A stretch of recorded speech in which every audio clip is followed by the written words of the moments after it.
Chapter 378. The rest of the information is interesting. Devers revealed a sarcastic smile. A few decades ago, Dorius of the Sparta royal family, remember him? He was the elder brother of the famous king of Sparta, Cleomenius. After losing the fight for the throne with his younger brother, Cleomenius expelled him from Sparta on the grounds that he was sent to colonize the western Mediterranean Sea, and his people came to Sicily with the excuse that he was a direct descendant of Hercules. He asked the Alux people to return their land. The Alux people refused, so he led his troops to drive away the indigenous people and built a colonial city near Alux. But at that time, Alux had begun to become the religious center of the Carthage people in Sicily. Of course, the Carthage people would not let the foreigners occupy their core area, so they led their army to counterattack. Dorius and most of his people died in the battle. This is from Herodotus' history, so it should be true. Ansitanos was quite familiar with these historical events that happened in the western Mediterranean Sea. Look at this one, it's still the unlucky prince of Sparta, Dorius. It should be that before he went to Sicily, he tried to build a colonial city on the coast of Libya, west of Cyrenaica, in the Carthage's sphere of influence. The reason was that Hercules had killed the giant Antaeus in Africa, but he was expelled by the Carthage people. There are more similar cases in this information. Lord Ansitanos, as a historian, if you put aside your identity as a Greek and stand in a neutral position to analyze this information, you may be able to find the problem. Devers reminded him softly. Put aside my identity as a Greek and stand in a neutral position. Ansitanos muttered softly, as if he had understood something. He took the information and began to read again. Gradually, his eyes lit up. I understand.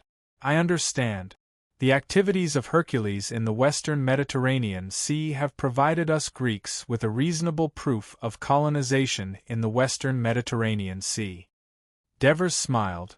It should be said that in ancient times, Hercules was the first hero among us Greeks to explore the western Mediterranean Sea.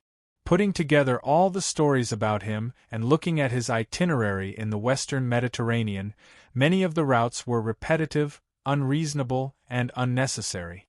Some of the stories were real, of course. Divers could not deny the existence of Hercules, because that would mean denying his identity as a god's chosen one, and some might have been fabricated by the later generations of Greeks to provide moral support for them to occupy other people's land and build a colonial city. Divers pointed to the book and said, so the former Cumae people even did not hesitate to bring the skin of the giant boar that Hercules killed from the Peloponnese to Italy, and solemnly stored it in the temple of Apollo in Cumae to justify the Cumae people's occupation of this land. There are actually several versions of the battle between Hercules and the giants, one of which happened in Great Greece, and this Hercules god has left many legends in the land controlled by the Carthaginians. I can only say that the Greeks who were eager to find a new home in the western Mediterranean were very bold. They even dared to target the Carthaginians. Divers pointed to the book and said, so the former Cumae people even did not hesitate to bring the skin of the giant boar that Hercules killed from the Peloponnese to Italy, and solemnly stored it in the temple of Apollo in Cumae to justify the Cumae people's occupation of this land. There are actually several versions of the battle between Hercules and the giants, one of which happened in Great Greece, and this Hercules god left many legends in the land controlled by the Carthaginians. I can only say that the Greeks who were eager to find a new home in the western Mediterranean were very bold. They even dared to target the Carthaginians. At this moment, Ansitaros was immersed in joy. My lord, thank you for your reminder. I finally understand what Thucydides said. Stand in a neutral position and write the true history with an impartial attitude, that wonderful feeling. You should be able to do better than him. Once you get rid of the barriers between countries and races, you will stand in a higher position to look at history. I believe you will write a great work. Devers's encouragement made Ansitaros a little embarrassed. My lord, I feel that there is still a gap between me and Thucydides. Devers did not continue to discuss this issue with him. Instead, they talked about another issue. Before you came, Cunagharata came. He told me that the emissary from Athens came and visited him. The emissary from Athens came to Thurii? Ansitaros was a little surprised. Then, he thought of something and asked, "Are they looking for allies for the anti-Sparta alliance?" "I think so," Devers said. Cunagharata also mentioned that there is a person in the emissary from Athens that you are familiar with. Who? Ansitaros's heart skipped a beat. Lysias. Devers looked at him and said slowly, "Cunagharata told me that he is a very talented person. However, because he is not a citizen of Athens, he is not living a good life in Athens. He hopes that I can try my best to keep him. What do you think?" "Keep him. Of course, keep him," Ansitaros said excitedly. "When I was young, I often met him. I know that he is extremely talented in prose, rhetoric, and speeches. His articles are natural and not boring. Although they are simple, they are not lacking in interest. It is very easy to resonate with the people. I still have 3 articles he wrote when he was young at home. I often take them out to study the writing techniques and rhetoric in them. If he can stay, I suggest that he be the dean of the Faculty of Arts. That is the most suitable place for him to display his talent." Upon hearing this, Devers praised Ansitaros in his heart. He did not have the slightest bit of jealousy or slander towards Lysias' talent. Instead, he praised Lysias unreservedly and even took the initiative to give way to Lysias. This kind of modesty of a true scholar made Devers feel deep respect. At the same time, he also felt ashamed of his obscure probing just now. He coughed lightly and said, "I will leave the task of keeping Lysias to stay to you. I can promise here that as long as he is willing to stay, I will immediately propose to the Senate to ask for the identity of a citizen of Dionia, a share of land, and become the dean of the Faculty of Arts of the Academy of Dionia. I will do my best to keep him here." Ansitaros also made a promise without hesitation. If the Dionia alliance wants to become the center of the Western Mediterranean Sea, it is not enough to only have a strong military force. It also needs a glorious culture. Only then can the races that have just broken away from ignorance admire us, and the other city-states worship us. Devers set the tone for the retention this time. "Sir, you are right. Only a city-state with a glorious civilization can survive through the years without being forgotten." Ansitaros, who was familiar with the history, praised sincerely. In addition, the messenger from Athens this time is called Esocrates. "Are you familiar with him?" Devers asked again. "Esocrates? He is a student of Protagoras, the sage of Athens." Ansitaros exclaimed, "Of course I know him. He is a rhetorical genius that is not inferior to Lysias. Not only is he very accomplished in rhetoric and oratory, but he is also very experienced in teaching students. Many young people from the city-states come to Athens to worship him as a teacher. What's going on today? 2 scholars of Greek literature and language have come to Thurii at the same time." Ansitaros looked excited. "Is it possible to give him Daves asked hastily. "That's impossible." Ansitaros shook his head and said, "Esocrates is a citizen of Athens. It is said that he often preaches that the Greeks, especially the people of Athens, are superior to other races in his speeches to the young people. So it is almost impossible for him to stay in our alliance where all races are integrated." Devers sighed regretfully. Although he did not have a detailed understanding of Greek history in his previous life, he was familiar with the names of the 2 ancient Athens orators, Lysias and Esocrates. After all, he studied at the University of Political Science and Law. When he talked about ancient times in the course of Western legal history, he could not avoid the names of these 2 people. "It's fine if I can get one of them," he thought expectantly. The next day, Esocrates, who had learned the general attitude of the Senate of Dionia from Lysias, came to the Senate of Dionia with great enthusiasm and made meticulous preparations. It was a magnificent hall that could accommodate thousands of people. However, there were less than 100 senators sitting leisurely here, so it seemed very empty. If Esocrates had not seriously understood the Dionia alliance, he would probably have laughed at the waste and blind vanity of the people of Dionia when he saw this scene. But after staying in the city of Turi for more than a day, watching ball games, tasting Turi delicacies, worshipping the shrine of Hades, visiting the Dionia Academy with Lysias under the guidance of Ancitaros, and even disguised as an ordinary citizen, sneaking into the tavern and chatting with the people of Dionia, he had some understanding of the Dionia alliance and the composition of the Senate. So when he saw the number of senators in the hall was so small, he did not feel funny. Instead, he felt a chill in his heart because he seemed to understand the ambition of Dionia. He quickly suppressed this annoying thought in his heart so that he could focus all his energy on the next speech. At this moment, he felt someone staring at him. It was a penetrating gaze. He followed the gaze and saw a young man sitting in the front row directly facing the center. The young man turned his head to look at him and gave him a gentle smile. Chapter 379. Esocrates could not help but look at him a few more times. The rotating chairman, Scombros, knocked on the table with a mallet, and today's meeting officially began. Scombros then announced loudly, "There is only one topic for today. The envoy from Athens has come to Thurii. Let us hear their request." Some of the senators who had not received the news in advance immediately became excited when they heard this. The great city-state known throughout the Mediterranean, Athens, has actually sent an envoy to our Dionia Union. Esocrates walked to the front stage under the curious gazes of the crowd. He stood calmly in front of the crowd, then gracefully and steadily bowed to the crowd. After straightening his body and puffing out his chest, he began his speech.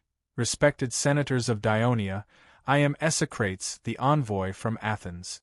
This is the first time I have set foot on the land of Thurii, but I feel very close to it. 50 years ago, the great general of Athens, Pericles, reached out to the displaced Sybaris and promised to rebuild a new city for them. This city would carry on the ideal that General Pericles had been pursuing all his life, that all Greeks could live together peacefully and amicably, regardless of region or race. Greeks can actually be subdivided into many races, and Greek is just a broad term and concept. For this, he not only mobilized Athens but also the whole of Greece. The whole of Greece began to move for the establishment of a beautiful pan-Greek city-state. Of course, the people of Athens contributed the most. Not only did we use the gold and silver from the treasury of Athens to purchase materials such as stone and food for the new city, General Pericles also invited the great Greek architect Hippodamos to preside over the construction and planning of the new city. He also sent 2 outstanding generals of Athens, Lucian and Xenocritus, to manage the new city. He also invited my teacher, the wise Protagoras, to formulate laws for Thurii.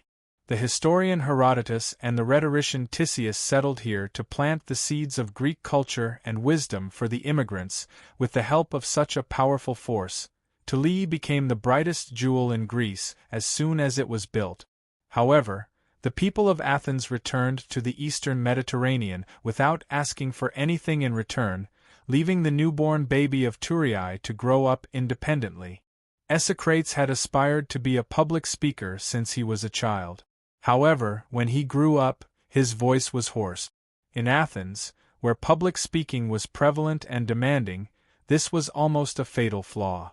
Therefore, he rarely used his speaking talent on large formal occasions, and could only helplessly turn to teaching rhetoric and oratory. Today was a rare occasion for him to speak in public, so he was very emotional. The Dionians did not pay much attention to speeches. Instead, they felt that his emotions were infused into his hoarse voice, which had a unique appeal. In particular, the senators like Lucania and Bruti did not know much about this part of history, so they listened with great interest. Cunegurata, Bucos, and Devers, who knew the inside story, knew very well that Athens was not as noble as Esocrates said. Out of gratitude to Athens and the majority of immigrants from Athens, Turiai's political situation had been dominated by the descendants of Athens for the first few decades. However, it was true that Athens did not forcefully turn Turiai into a member of the Delian League or a subsidiary state of Athens, nor did they make any overly forceful demands on Turiai. This was also a fact. Today, when I set foot on this land that the people of Athens once poured their heart and soul into, I was surprised to find that General Pericles' original dream had been realized. It should be said that today's Turiai has exceeded his expectations. Here, not only do immigrants from various Greek city-states live together peacefully, but even other races get along well with the Greek. When Esocrates said this, he felt a little uncomfortable, but his voice was full of emotion. The magical city-state alliance of Dionia has shown a beautiful prospect of peace for the Mediterranean Sea world, which is plagued by ethnic conflicts and wars. For this, I would like to pay my highest respect to all of you who have led the people, worked hard, and achieved this grand goal. As he said this, he bent down and bowed slowly and respectfully. Cornelus, Scambras, Bucos, Vespa, Haemont, Bagalipi, Sidorum, and other senators were moved by his sincere words. Even the shrewd senators like Cunegurata and Marigi were moved. Although Devers knew from Ansitanos that Esocrates was a supremacist of Athens, these words were not his original intention, but to gain the favor of the senators in order to achieve a certain goal. But out of politeness, he still led the senators to stand up and applaud enthusiastically as a response. Esocrates did not show a trace of complacency on his face.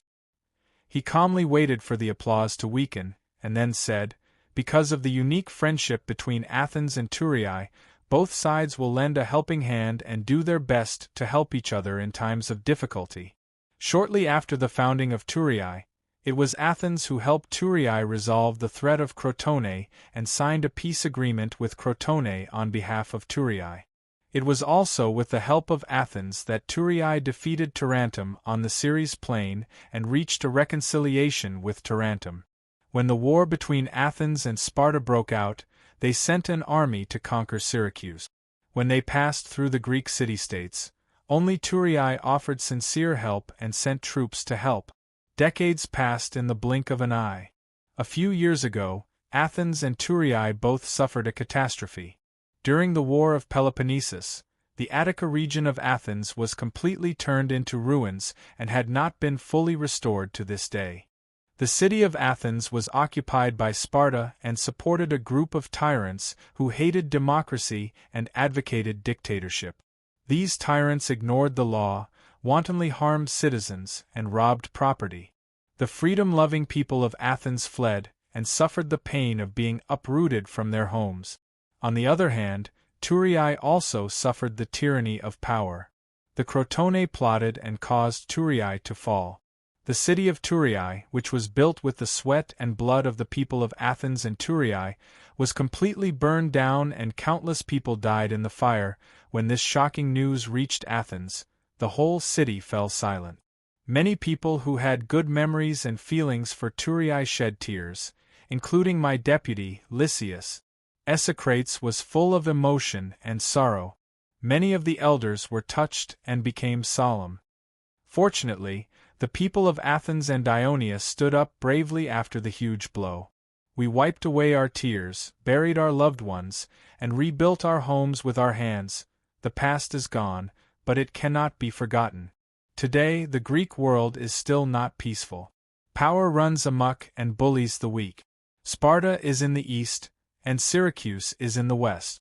They are all coveting their fellow Greeks with greed and ferocity, just like hungry wolves drooling over fat sheep. The weak sheep must unite to deter the powerful wolves and avoid a repeat of annihilation. This is the main reason why I'm here. We, Athens, stretch out our hand from the east and want to hold the hand of our former brother, Tulii, from the west. We want to connect Greece and Greater Greece as a bridge. Not only do we strengthen trade and cultural exchanges, we want to bring more benefits to the lives of the people of both sides. We also want to reach an alliance and cooperate with each other in military affairs, so that we can tightly protect the precious freedom and rights that were once taken away from us and now we especially cherish them. When Esocrates finished his speech, the hall fell silent. The Devers could not help but admire the Athens orator for making the alliance sound so euphemistic and provocative. He even ignored the fact that Thurii had once expelled the descendants of Athens, not to mention the fact that Athens had formed the Delian alliance and suppressed many of its allies who opposed it. He put Athens and Thurii in the position of victims, trying to resonate with the elders. However, Esocrates forgot one thing. This was Dionia. The place where he gave his speech was not the citizens' assembly. Any decisions and affairs in Dionia were not decided by the citizens' assembly, but by the elders of the Senate, led by the Devers. These elders were either veterans who had been in politics for many years, capable people who could handle complicated affairs, or leaders who had been in charge of the lives of thousands of people. They were the elites of the Dionia alliance. Of course, they would not make decisions based on impulse like ordinary citizens. Perhaps they could be moved for a while, but when it came to making decisions related to the future of the alliance, they would definitely consider the problem from the perspective of interest. When Esocrates was invited out of the hall, several former Bruttii leaders such as Peteru, Bergam, and others stood up to express their support, to form an alliance with Athens to fight against Sparta and Syracuse together. In fact, this was not their original intention. Previously, when Polixus and the others were sentenced and denounced as traitors by the whole of Dionia, the voices of the people were completely discredited. Although Peteru and the other elders who had supported their request to hold the citizens' assembly were safe and sound because they were not involved in these matters, they still felt uneasy and wanted to use this opportunity to express their innocence and determination. The other elders were basically against forming an alliance with Athens to fight against Sparta and Syracuse.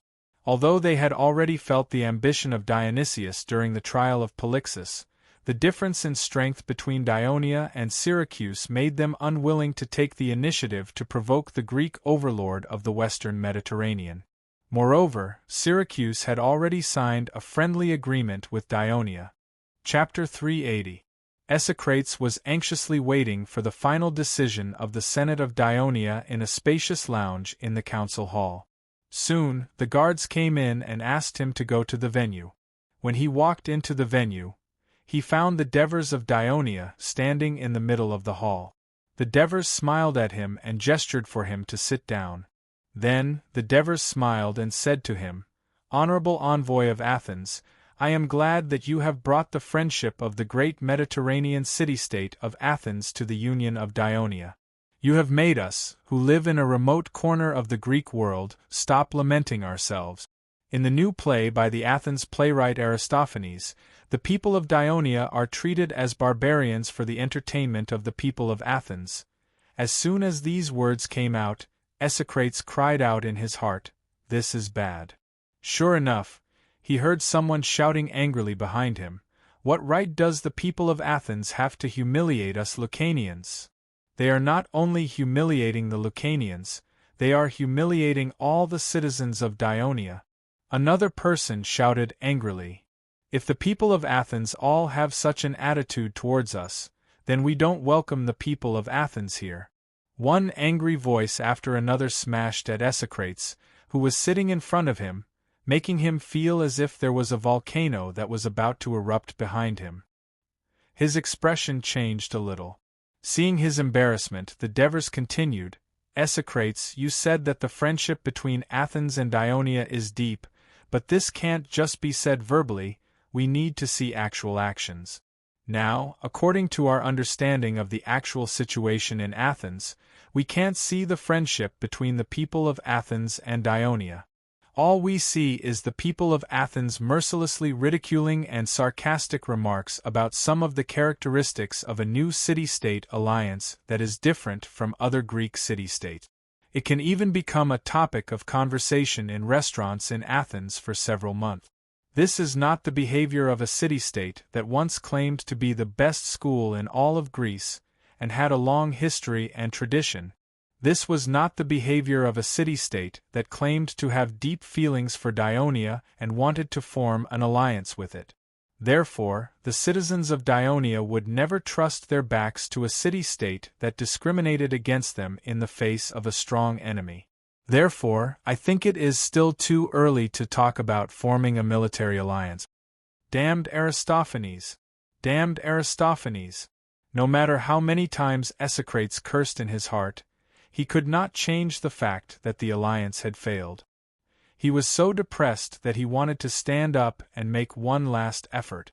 The Devers in front of him waved at him, motioning him not to interrupt, and then said, "Although the current tourists are no longer the tourists of the past, and the Dionia alliance has no connection with Athens, the Dionia are not an ungrateful race.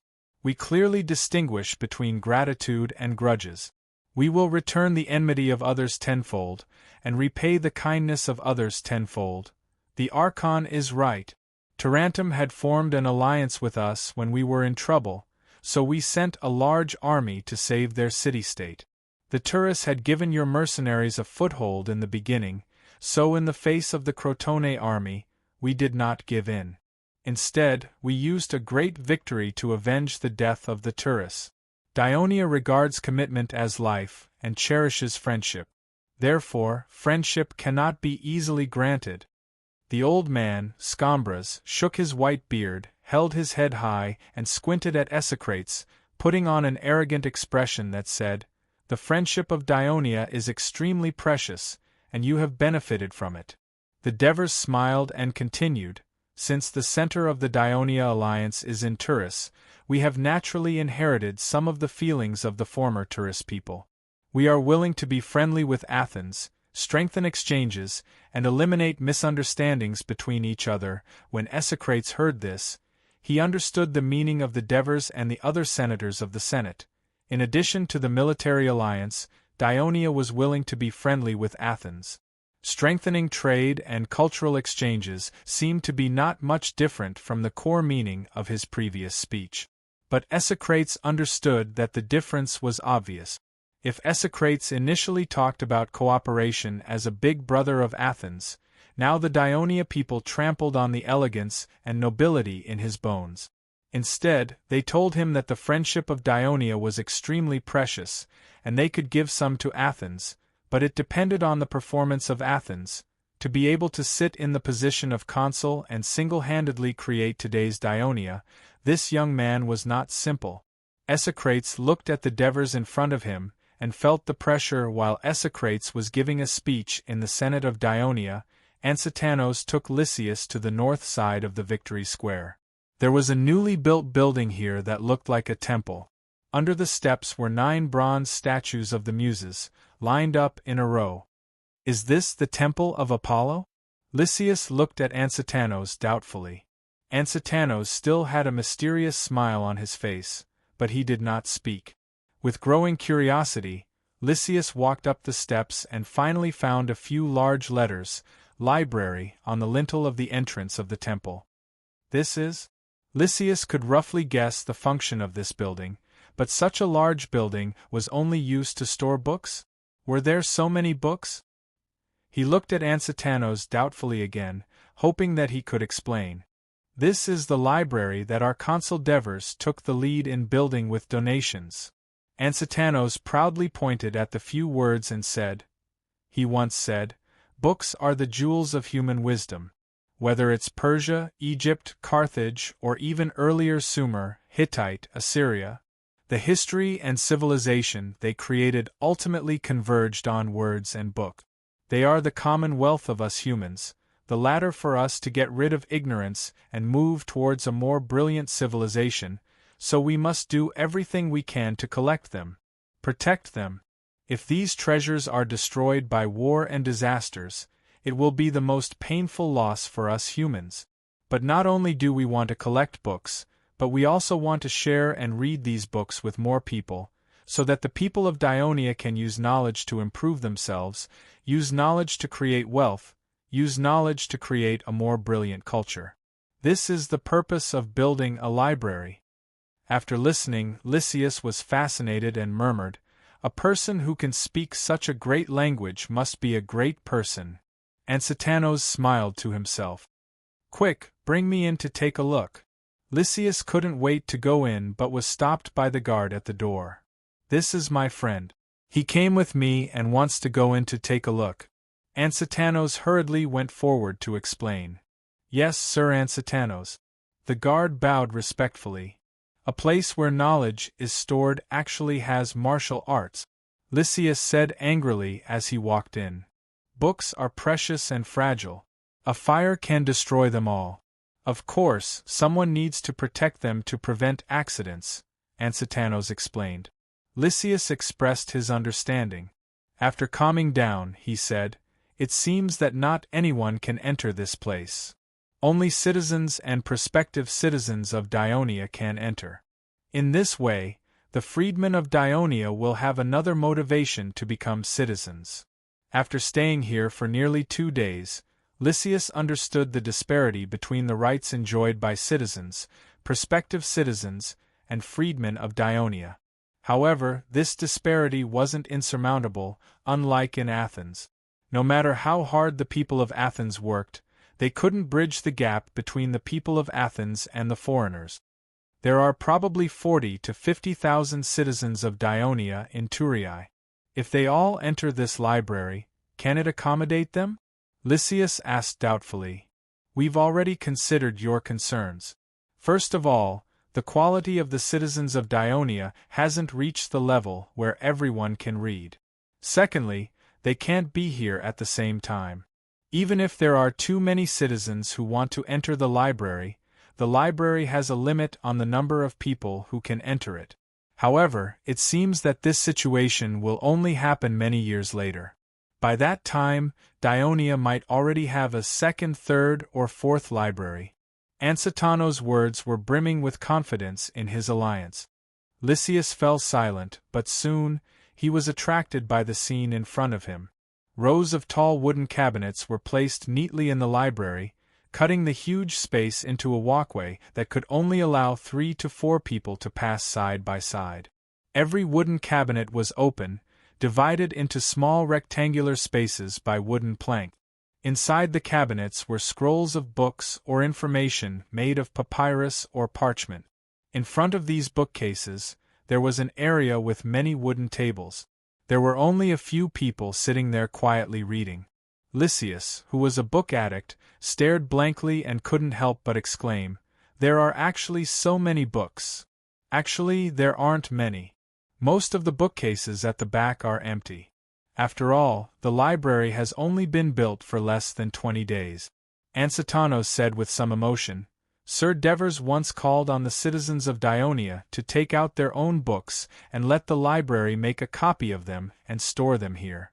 They also wanted to engrave the names of the citizens who contributed the book. At that time, there were so many citizens who responded to the call that the library's scribes were too busy." Looking in the direction of Ansatanos' finger, Lysias saw a few stone tablets erected on the left side of the library entrance.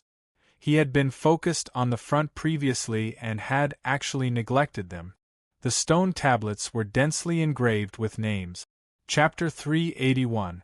Yes, this is the original manuscript of Herodotus' history, as well as the diary and information he recorded during his travels. When Tuli was burned down, his family didn't take anything with them. They only took these precious documents and escaped from the fire.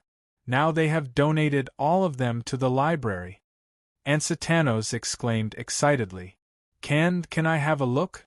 Lysias had never begged anyone when he was in Athens, even though his family was poor. But now he looked at Ansatanos eagerly. Ansatanos shook his head. "I'm sorry, Lysias. The original manuscript of Herodotus' history and materials are the most precious treasures of Dionia. Precious materials like this are stored upstairs and guarded by special people." Ansatanos pointed to the second floor of the library. Only the senators of the Senate and scholars of the Dionia Academy are allowed to access the precious and confidential materials due to their duties and research need. They are not allowed to take the books out.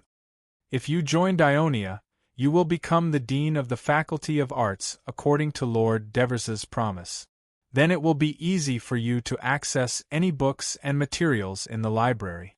Lysias stood there, his expression changing. Although he had only stayed in Dionia for about 2 days, he was greatly shocked. This short-lived city-state alliance was not only full of vitality and rapid development, but also attached great importance to knowledge and culture. It had formulated many systems and built many facilities to highlight its importance and ensure its development and inheritance.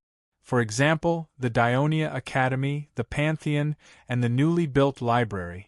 Even Athens, with its splendid culture, did not have such systems and facilities, nor did Dionia put so much respect for knowledge and scholars. This was a paradise for scholars. Lysias thought about it and finally made up his mind. After I return to Athens, I will discuss with my family and decide when to come to Turin. That's great. And Satanos was overjoyed.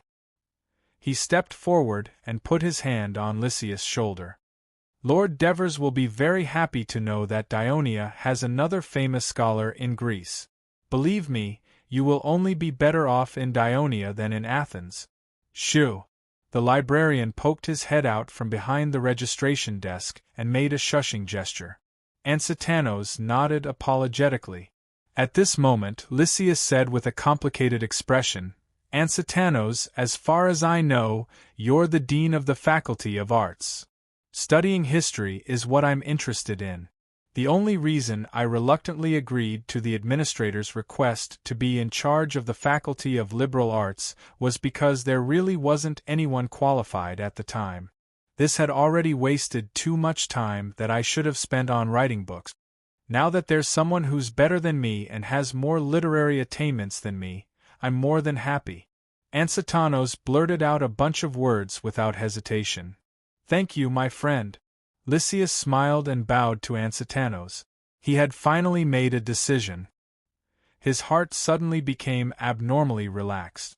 He looked at the countless rows of bookcases in front of him that extended to the depths of the hall. The air was filled with the strange fragrance of wood and paper.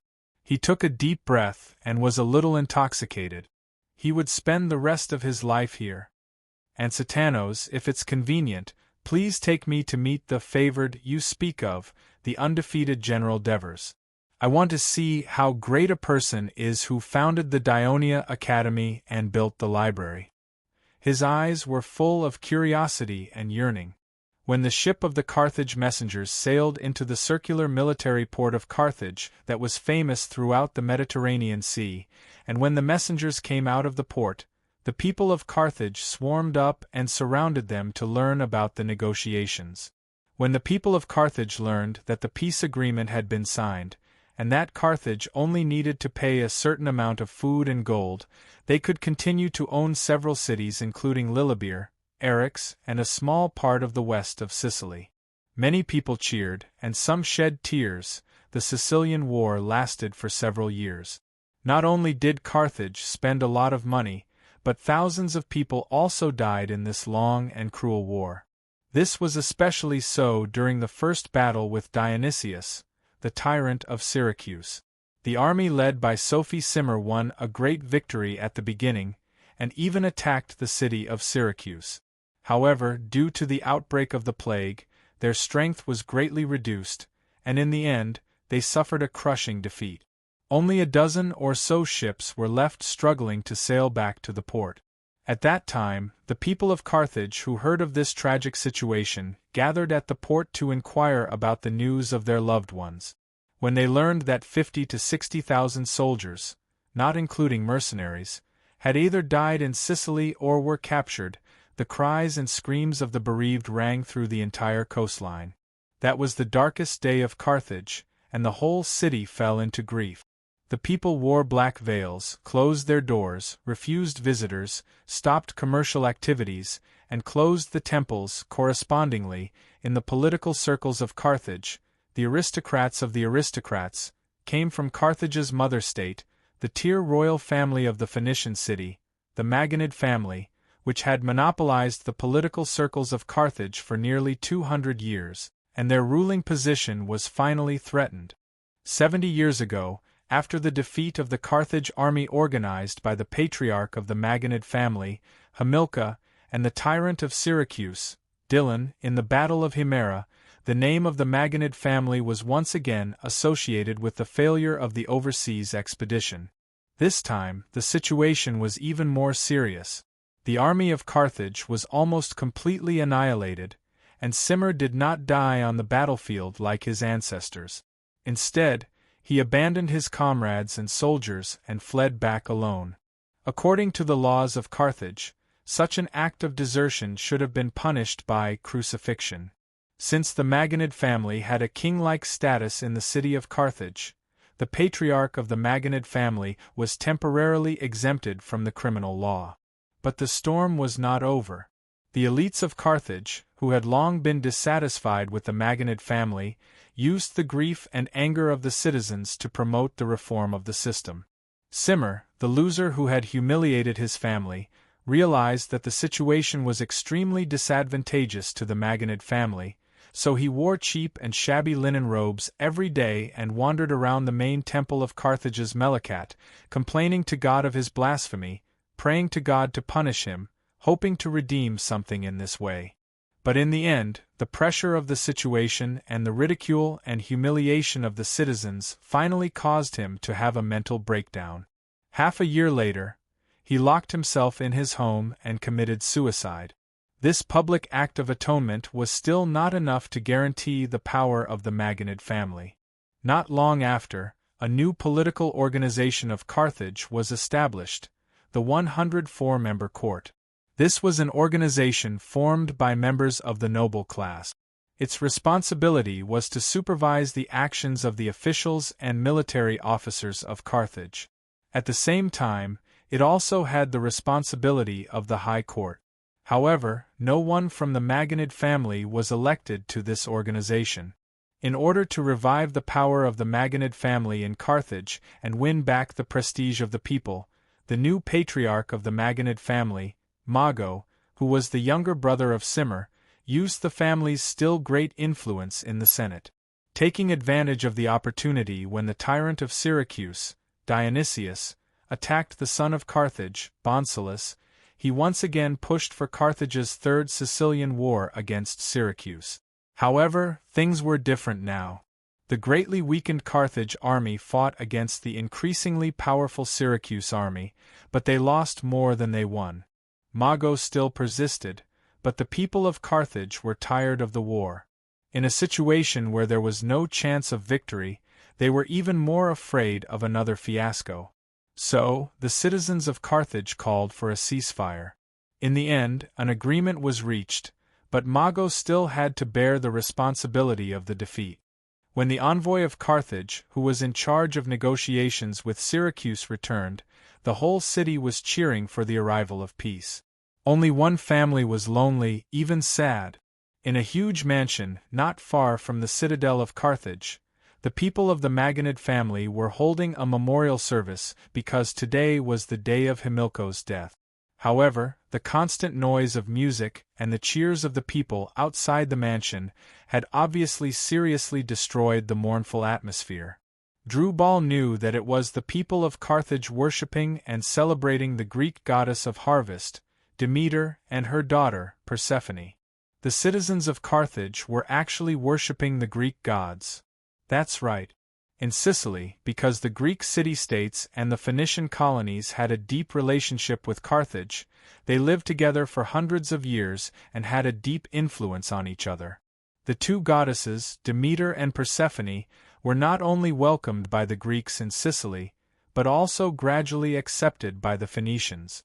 The Sicilians even believed that Hades, the king of Hades, was the abducted Persephone in Sicily. This cultural influence seeped into Carthage. There were temples for the two goddesses in Carthage, but the reckless actions of Simmer's army made them even more prominent among the gods of Carthage. This was because when Simmer led his army to attack Syracuse, his soldiers looted the temples of the two goddesses on the southern slope of Epipolae. Not long after that, a plague broke out in the Carthage barracks, leading to the final defeat. Therefore, the people of Carthage thought that this was the punishment of the goddesses for blaspheming the gods of Carthage. After all, Persephone was the queen of the underworld. Chapter 382. To the Magonid family, this was an invisible humiliation to them. If the family was still in power, no one would have dared to yell outside the mansion. These snobbish people of Carthage, they were the ones who caused the family's current predicament. Hasdrubal could no longer hold back his anger. He turned to the slaves outside the hall and yelled, "All of you, take your sticks and get rid of those people who are yelling." Hasdrubal, Mago shouted in a low voice. The irascible Hasdrubal reluctantly shut his mouth. Mago glanced at the few immediate family members behind him and sighed. In the past, the family might have looked glorious, but for the sake of Carthage's interests, they had fought Syracuse for many years, and many of their family members had died on the battlefield. His cousin, Hannibal, had caught a cold and died after returning to the city to avenge the humiliation of his ancestors' defeat at Himera. Another brother had died during the plague in Himilco, and his own son had been shot by a stray arrow during the war with Syracuse just now, but the Magonid family had sacrificed so much, and in exchange, Carthage's political enemies had ruthlessly suppressed them. In the election of the Senate a few days ago, the power of the Magonid family had been greatly reduced. As the new patriarch of the Magonid family, Mago, for the first time, did not assume the position of Sophie, senior senator, elected once a year, 2 at a time. This was the first time in 100 years that the patriarch of the Magonid family did not assume the position of Sophie. On the other hand, the main rival of the Magonid family, another great aristocratic family whose strength was second only to the Magonid family, the Hanno family, became the big winner of this election. Not only did they firmly control the Senate, the patriarch of the Magonid family became Sophie, and the other Sophie was also his close friend. The family would face greater difficulties, and they had to prepare early. Mago clenched his fist, once again confirming the decision he had made. Hasdrubal, Mago said solemnly to his nephew. Brother Ma solemnly said to his nephew, "You're already a 25-year-old man. If you're still so reckless, how dare I entrust the important task of revitalizing our family and restoring our glory to you in the future?" Uncle, Hasdrubal wanted to argue, but Mago interrupted him. "You should go to Iberia.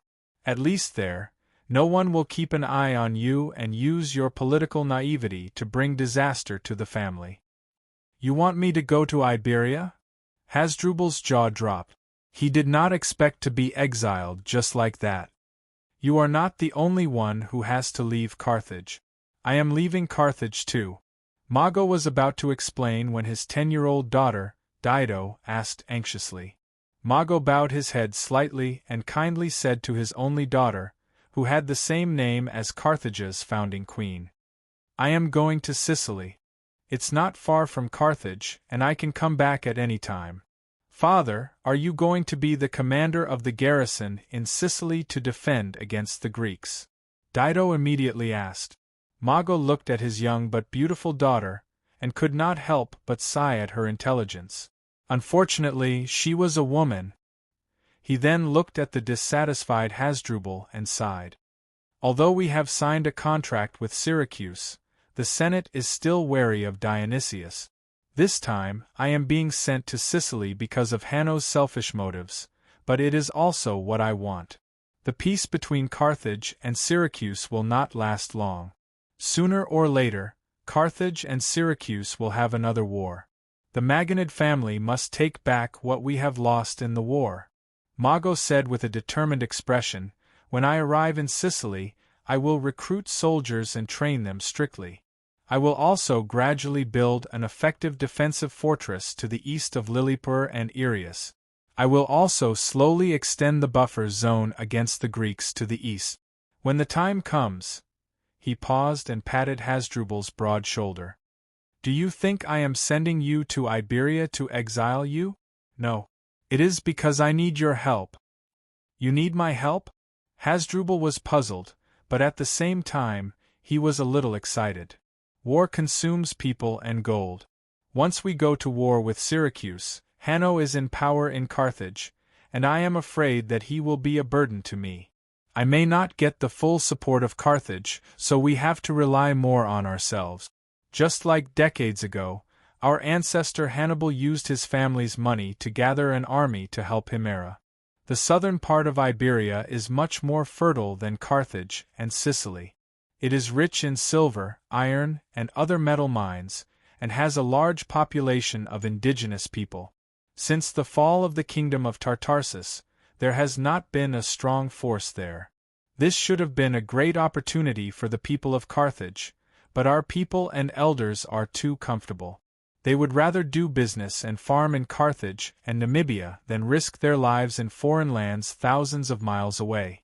Since no one in Carthage is willing to do it, then we, the Maganid family, will do it.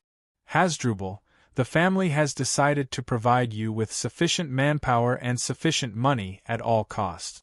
I hope that after you gain a foothold in Iberia, you can occupy a stable territory for the family, and become the most powerful backing for me in the future war with Syracuse.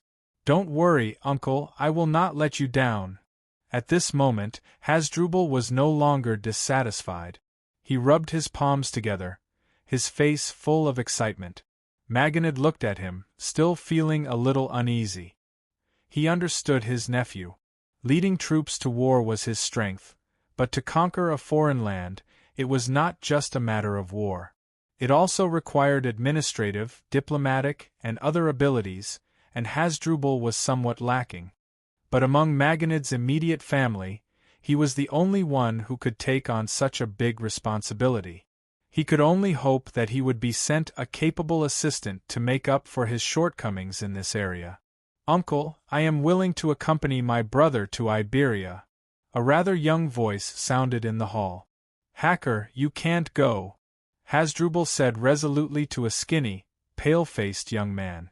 Since the development of Iberia has already become the most important matter that decides the rise and fall of our Maganid family, as a member of the family, how can I enjoy life alone in the city and watch my uncle and you experience hardships outside? Besides, the youth looked solemnly at the bronze bust of Hamilco placed in front of the hall, as well as the flesh and blood in front of it. Avenging my father is my wish. Hasdrubal's words were stuck in his mouth, and he only said after a while, but your body, after this period of training, my body is much better. I will continue to train myself in Iberia. Besides, leading troops to war is your business. I only need to stay in the camp. Hacker explained to Hasdrubal, but also to Maganid. Hacker, are you sure you want to go? Maganid finally asked. Yes, uncle. I have already made up my mind. Hacker's tone was soft, but Maganid knew that once his little nephew made up his mind, it would be difficult for others to persuade him to change his mind. However, he had been intelligent since he was young, and had a maturity that was different from ordinary youths. Hamilco once considered him a genius who would bring even greater glory to the Maganid family in the future, but he had always been weak and sickly. If he went to Iberia to assist Hasdrubal, he would definitely be able to obtain greater benefits in Iberia. Of this, Maganid firmly believed. Since you have already made up your mind, then I agree to let you go. But you must understand, if you cannot guarantee your health, it will be difficult for you to help Hasdrubal and the Maganid family in the long term. Maganid said solemnly. I understand. Hacker nodded solemnly. Uncle, but... The worried Hasdrubal wanted to say more, but Maganid said loudly, All right, let us pay our last respects to your father together, and hope that he will bless the family's business, and that everything will go smoothly. July was the scorching season, and at the same time, the football and rugby competitions in Dionia were in full swing. Devers, who had just returned from a meeting in the Senate, received an urgent letter from Laus. Go to the Dionia Academy, and call Hinepolis back," he said to his slave with a serious expression after reading the letter. "Yes, master." "Sir, why did you call me back in such a hurry? I almost got scolded by that old Greek again." Before Hinepolis entered the Devers' study, his voice came first. "Ever since that old man from Athens came to the Faculty of Arts, we have been much busier than before. Not only do we have to memorize poems and essays every day, but we also have to write an essay every 2 or 3 days. If we can't meet the requirements, we have to rewrite it. Sir, why don't you tell Professor Ansatanos that I don't want to be a rhetorician, I want to continue studying history with him." "Hinepolis, you don't have time to study history anymore." Devers handed him a letter with a serious expression. Hinepolis suddenly had a bad omen. He quickly took the letter and opened it. He was stunned as if he had been struck by lightning. This can't be true. At the beginning of the year, my father came to visit me in Turii. He's in good health. He's really in good health." As he spoke, 2 streams of tears flowed down his cheeks. Devers sighed. "Avenogis fainted during the banquet, and has been unconscious ever since. According to his experience in his previous life, this was probably a cerebral hemorrhage, and he had been advised not to overeat." Sigh. Chapter 383. "Herney, calm down. I've asked Herpes to go to Laos. After I'm done here, I'll go to Laos tomorrow," the Devers said loudly. "Thank you, sir, thank you." Hinepolis was already sobbing uncontrollably. Although Divers felt sorry for him, he couldn't let him suffer like this forever. He knew that cerebral hemorrhage was an extremely dangerous disease, and with the medical skills of this era, he couldn't let him live like this forever. Even if he was in Dionia, it would be a miracle if he could wake up. He had to plan for Lao's future. "Herney! Herney! Look at me! Look at me!" The Devers shook his body and yelled at him. Hinepolis raised his head blankly. His face was covered in tears and mucus. "I have to tell you that the doctors in Dionia have experienced your father's condition many times. The outcome after treatment isn't optimistic," the Devers said. Hinepolis showed a pained expression. "Listen, son. You're a 25-year-old young man, a real man of Dionia. If your father isn't doing well, you should bravely take over your father's burden. Take care of your mother and the people of Laos, just like your father did. Do you understand? Do you understand?" "Understood." Hinepolis nodded while crying. "Good. Go pack your things and return to Laos. We'll meet again in Laos." The Devers patted his thin shoulder encouragingly. Hinepolis wiped his tears and staggered outside. He suddenly stopped and asked, "Sir, can I ask for help if I'm in trouble?" "Son," the Devers said gently and firmly, "I've told you before, I treat you like my own child. I'll do my best to help you if you're in trouble." "What happened?" "I saw Herney go out in tears. Kristoya came in with crotok attacks. Father, I saw Brother Herney crying."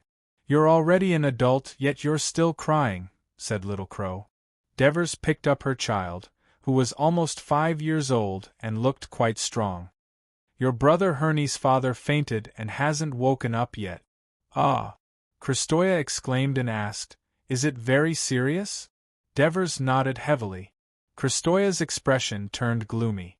Then, she thought of something and asked, "Is Herney going back to prepare to take over as consul? Apart from him, who else can be Laos?" Devers said faintly, "Daddy." Little Crow pinched his face and asked worriedly, "Will you faint too?"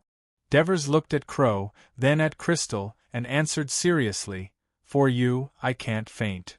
Autolycus, Agnes' father, came from one of the first families to migrate to Lygium. He was a famous noble family in Lygium. Decades ago, Anaxilas, the famous tyrant of Lygium, came from this family.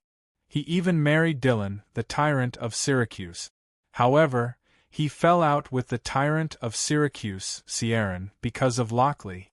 Dionysius had proposed to Agnes not only because of her beauty, but also because of her family's influence in Lygium and their relationship with Syracuse. But in the end, Lygium chose Dionia, and Autolycus married his daughter to Dionia's consul Devers. Because of this, Autolycus was elected as one of Lygium's generals by the citizens for 2 years in a row.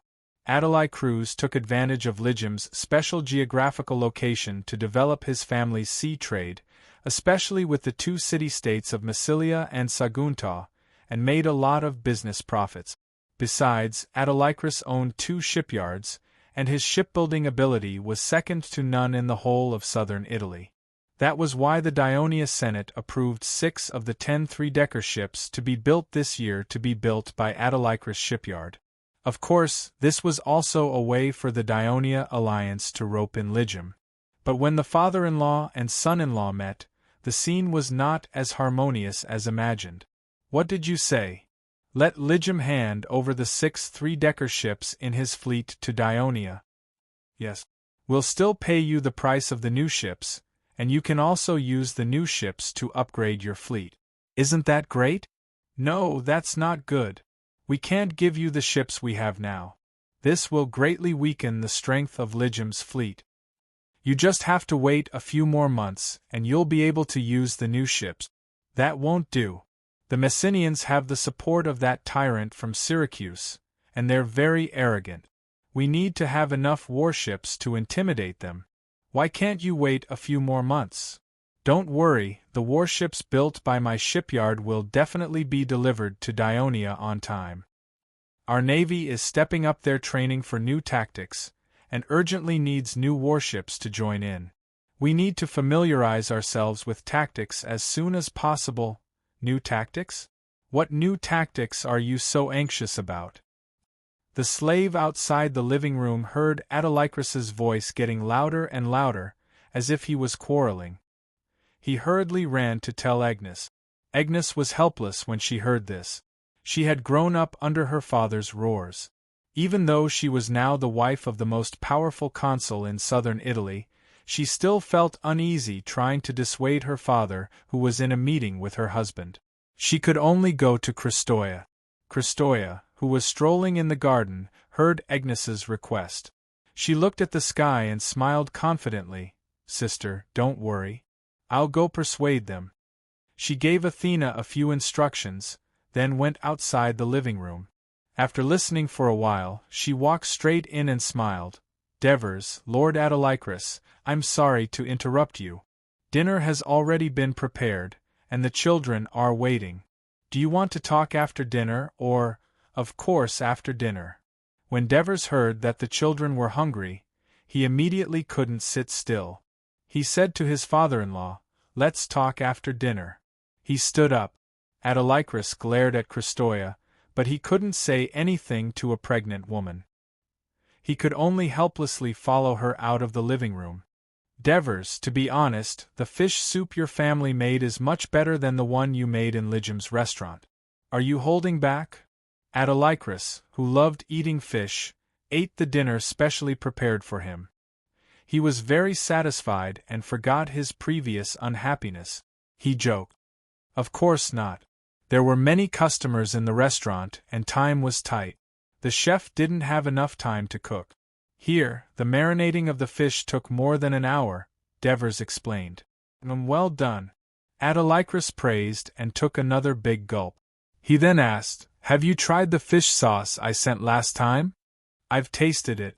It's very special. It's salty, umami, and a very stimulating taste. My chefs are trying to use it as a sauce to go with other foods. Devers said. That's the fish sauce made by the Phoenicians. It's produced in Gadus. Gadus isn't just rich in silver. This thing is famous in North Africa, Iberia, Carthage, western Sicily, the coast of Egypt, and the coast of Asia Minor. Many places see it as a delicious seasoning. Autolycus drank a mouthful of wine and rinsed his mouth. He then said, There are only 2 processing workshops in Gadus. One is to refine silver, and the other is to make fish sauce. They each take up roughly half of the production. Oh, Gadus! Devers knew this town. It was located at the southern end of the Iberian Peninsula and was famous for its abundance of silver. It was originally a settlement built by Tyre, the powerful mother of the Phoenicians in Asia Minor. It was now controlled by the people of Carthage. He didn't expect it to have such an industry other than silver. It's said that this fish sauce is made from a kind of rotten mackerel innards mixed with vinegar. Just as Autolycus said this, he heard a retch. Agnes was lying on the table and vomiting. At this moment, Autolycus was angry at his daughter for interrupting him, but he quickly realized something and looked at Devers anxiously. "I didn't have time to tell you," Devers said with a smile. "Agnes is pregnant." "That's great. She's finally pregnant. After being married for more than 2 years, Christoia is about to give birth to her second child, but her stomach hasn't moved yet. I was worried that Artemis was punishing her," referring to Agnes being the priestess of the famous virgin goddess Artemis before becoming the priestess of Hera and getting married, "but now I can finally relax."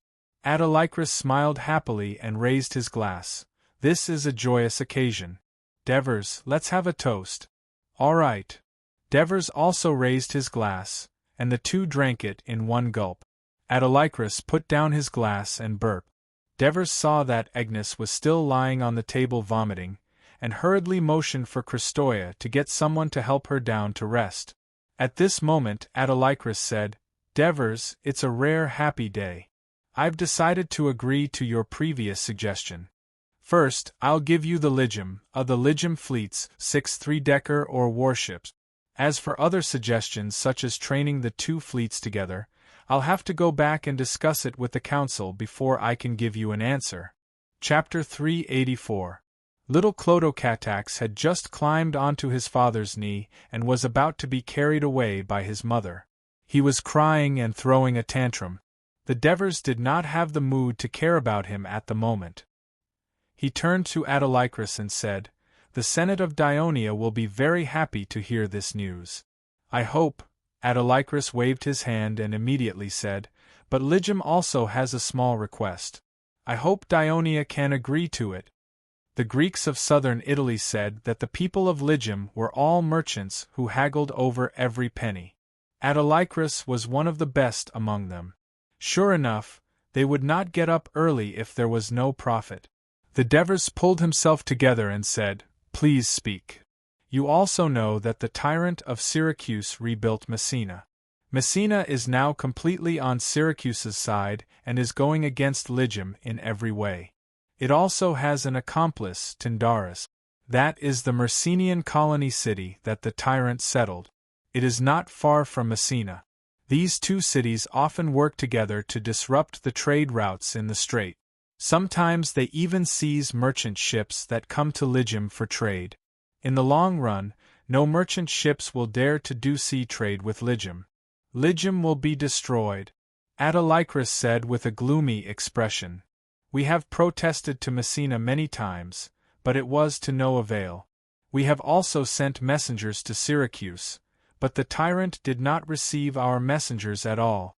So after some discussion, our council decided to build a colony city on the Millet Peninsula to settle the exiles of Catanae, Naxos, Leontini, and some other Sicilian cities."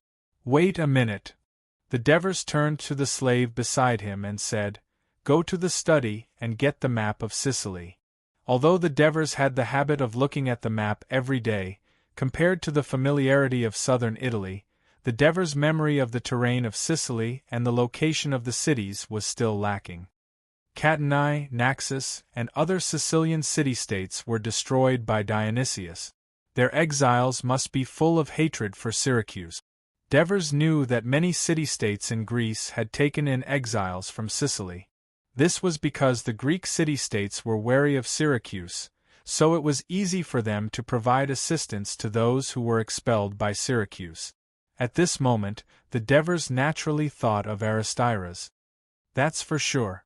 That's why they won't be easily roped in by that tyrant," Autolycus said hatefully. At this moment, the map was brought over. Devers spread it out on the wooden table where the cutlery had been removed. "This is Luna. This is Tyndaris." Devers looked at the map carefully. Autolycus also came over and looked at the map made of parchment. Obviously, it was specially drawn. Not only was the scale large, but the engraving was also detailed. It was no less than the one stored in the city hall of Lygum. It seemed that his son-in-law paid a lot of attention to Sicily. Even the new city-states built by Carthage, the new city of Messina, the new city of Tauromirion were clearly marked. Some of the destroyed city-states were also marked and explained on the side. For example, Himera on the northern coast wrote, "Destroyed by Carthage's commander Hannibal in the War of Sicily launched 15 years ago." This is the Malay Peninsula. Devers's finger finally fixed on the northeast corner of Sicily. The Malay Peninsula was called a peninsula. On the map, it gave the Devers the impression that it was just a protruding headland. It was just between Luna and Tyndaris. The location of this colonial city was chosen very well. It was just right to cut off the connection between the two cities. After all, Luna and Tyndaris were new cities. Messina was destroyed by Carthage. Neither of them was strong. Although they had the support of Syracuse, Syracuse controlled so many city-states. It was impossible for them to fully support Luna and Tyndaris. Although Lygum was not as strong as Syracuse, it was also a strong city-state and very rich. A large amount of resources were poured into this soon-to-be-built city. Soon, its strength would surpass Luna and Tyndaris, thus achieving the purpose of restraining and scaring them. But there was an important problem here. "Have you considered Syracuse's attitude?" asked the Devers in a deep voice. According to ancient tradition, any Greek city-state has the right to establish a colony. Moreover, the location of our new city is not within the territory of Luna and Tyndaris. Autolycus said confidently. With Dionysius's personality, he will not consider any Greek tradition. The Devers did not think this was a good idea. He said with a serious expression, it took him a lot of effort to control the western part of Sicily. At this time, there is a foreign force that wants to extend its hand into his territory. Do you think he will agree? That is why I came to Thurii this time. Lygum hopes to get your support. Autolycus said eagerly, for this, Lygum is willing to let Dionia command our fleet. Originally, the city-states in the Dionia alliance did not have the freedom to bargain with Dionia, but Lygum was the only strong Greek city-state that joined the alliance. Unlike the other small affiliated city-states, the Senate of Dionia had shown enough tolerance and respect to Lygum. In order to strengthen Dionia's voice in the Southern Alliance, the Devers invited Lygum to join the Southern Alliance last year. Other city-states like Crotone did not strongly oppose it. This showed the influence of Lygum, an old and strong city-state. It also made Lygum the only Greek city-state that belonged to both the Southern Alliance and the Dionia Alliance. The Devers were silent. Support? It was easy to say, but it meant war, which Dionia was trying its best to avoid. Otherwise, why would they sign a treaty of friendship with Syracuse? Lygum was trying to drag Dionia into this. I think such an important matter must be discussed by the Senate before it can be decided. It might even need to be discussed with the other city-states in the Southern Alliance, the Devers said vaguely, not giving an immediate answer. After sending the unhappy Autolycus away, the Devers was still pacing back and forth in the living room, thinking about the Strait of Messina. Finally, he called for Aristides. There will definitely be a war, Aristides said with certainty. The reason why Jaina and Tyndaris dared to invade Lygum so boldly is because of Dionysius's support. Maybe what Lygum wants to do is what he wants. He can start a war against Lygum, and not only can he take revenge on Lygum. Aristides paused and glanced at the Devers. The Devers did not care what he was hinting at and said, "Go on." Moreover, if Syracuse occupies Lygum and controls the entire Strait of Messina, Dionysius can collect taxes from passing merchant ships to feed his huge army. Sir, according to the intelligence, Syracuse asked for a large amount of war reparations in the negotiations with Carthage, and used the money to buy food, build more warships, and pay the mercenaries. It's not just to deal with Lygium, Aristiras said worriedly. The Devers was silent. He knew all this information. Aristiras continued in a low voice, also, Sir, from the intelligence gathered from all over Dionia, I have discovered a situation. I hope it can attract your attention.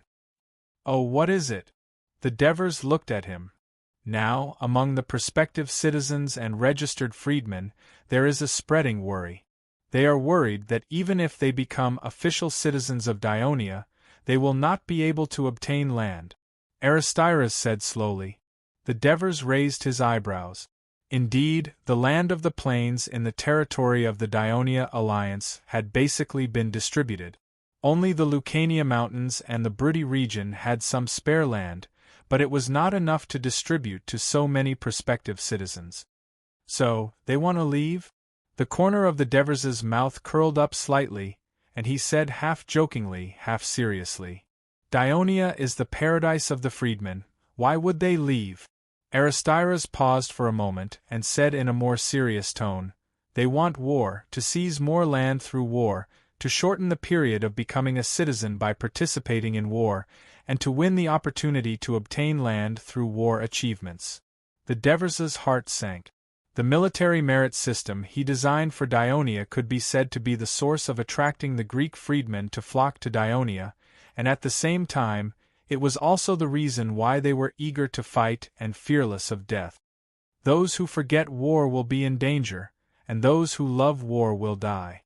The Devers muttered to himself. The command of the Dionysian army must be firmly in his hands, otherwise, once it was out of control, the consequences would be unimaginable. But now Dionia was still weak, and still needed this system to strengthen itself. Chapter 385. To the west was the vast sea and several large islands such as Sardinia, Corsica, and the Balearic Island. Most of them were under the control of Carthage. The Devers did not have the guts to offend another powerful force in the western Mediterranean when they were faced with the threat of Syracuse. As for occupying an enclave in Gaul, the Devers had never considered it. Not to mention that the navy of Dionia was not very strong. At the same time, such a long-distance attack across the sea would not only waste the national strength, but it was also not guaranteed that they could defend it. Dionia's expansion was really restricted. How could they break out of this situation? The Devers fell into deep thought. September was the favorite month of the people of Dionia. Not only was it the harvest season, but it was also the month of the birth of Dionia's patron, Hades, on the 9th of September. Not only would there be a lively celebration, but the All-Dionia Rugby Union final would also be held. It was a month of celebration for the people of Dionia, especially in Thurii. Therefore, many Greek city-states, led by Athens, called September the month of Araphoporion, the month of deer-shooting, used to worship Artemis, the goddess of the hunt. In Dionia, September was officially designated as the month of Hades. Similarly, April was also designated as the month of marriage, used to worship Hera. In many Greek city-states, the month of marriage was set in July. It was evident that Dionia had begun to gradually differ from the traditional Greek city-states in terms of life, customs, and culture. On this day, a young man named Megalese arrived at the port of Thurii. He was of medium height and not very strong, but his body was well-proportioned and vigorous. It was his first time coming to Thurii. He did not expect to see so many ships at the port. It took him a long time to get to the port, and then he squeezed out of the port. Outside the port, even the carriages and wagons had all been booked. He had to walk for more than an hour to the outskirts of Turin, where there was already a long queue.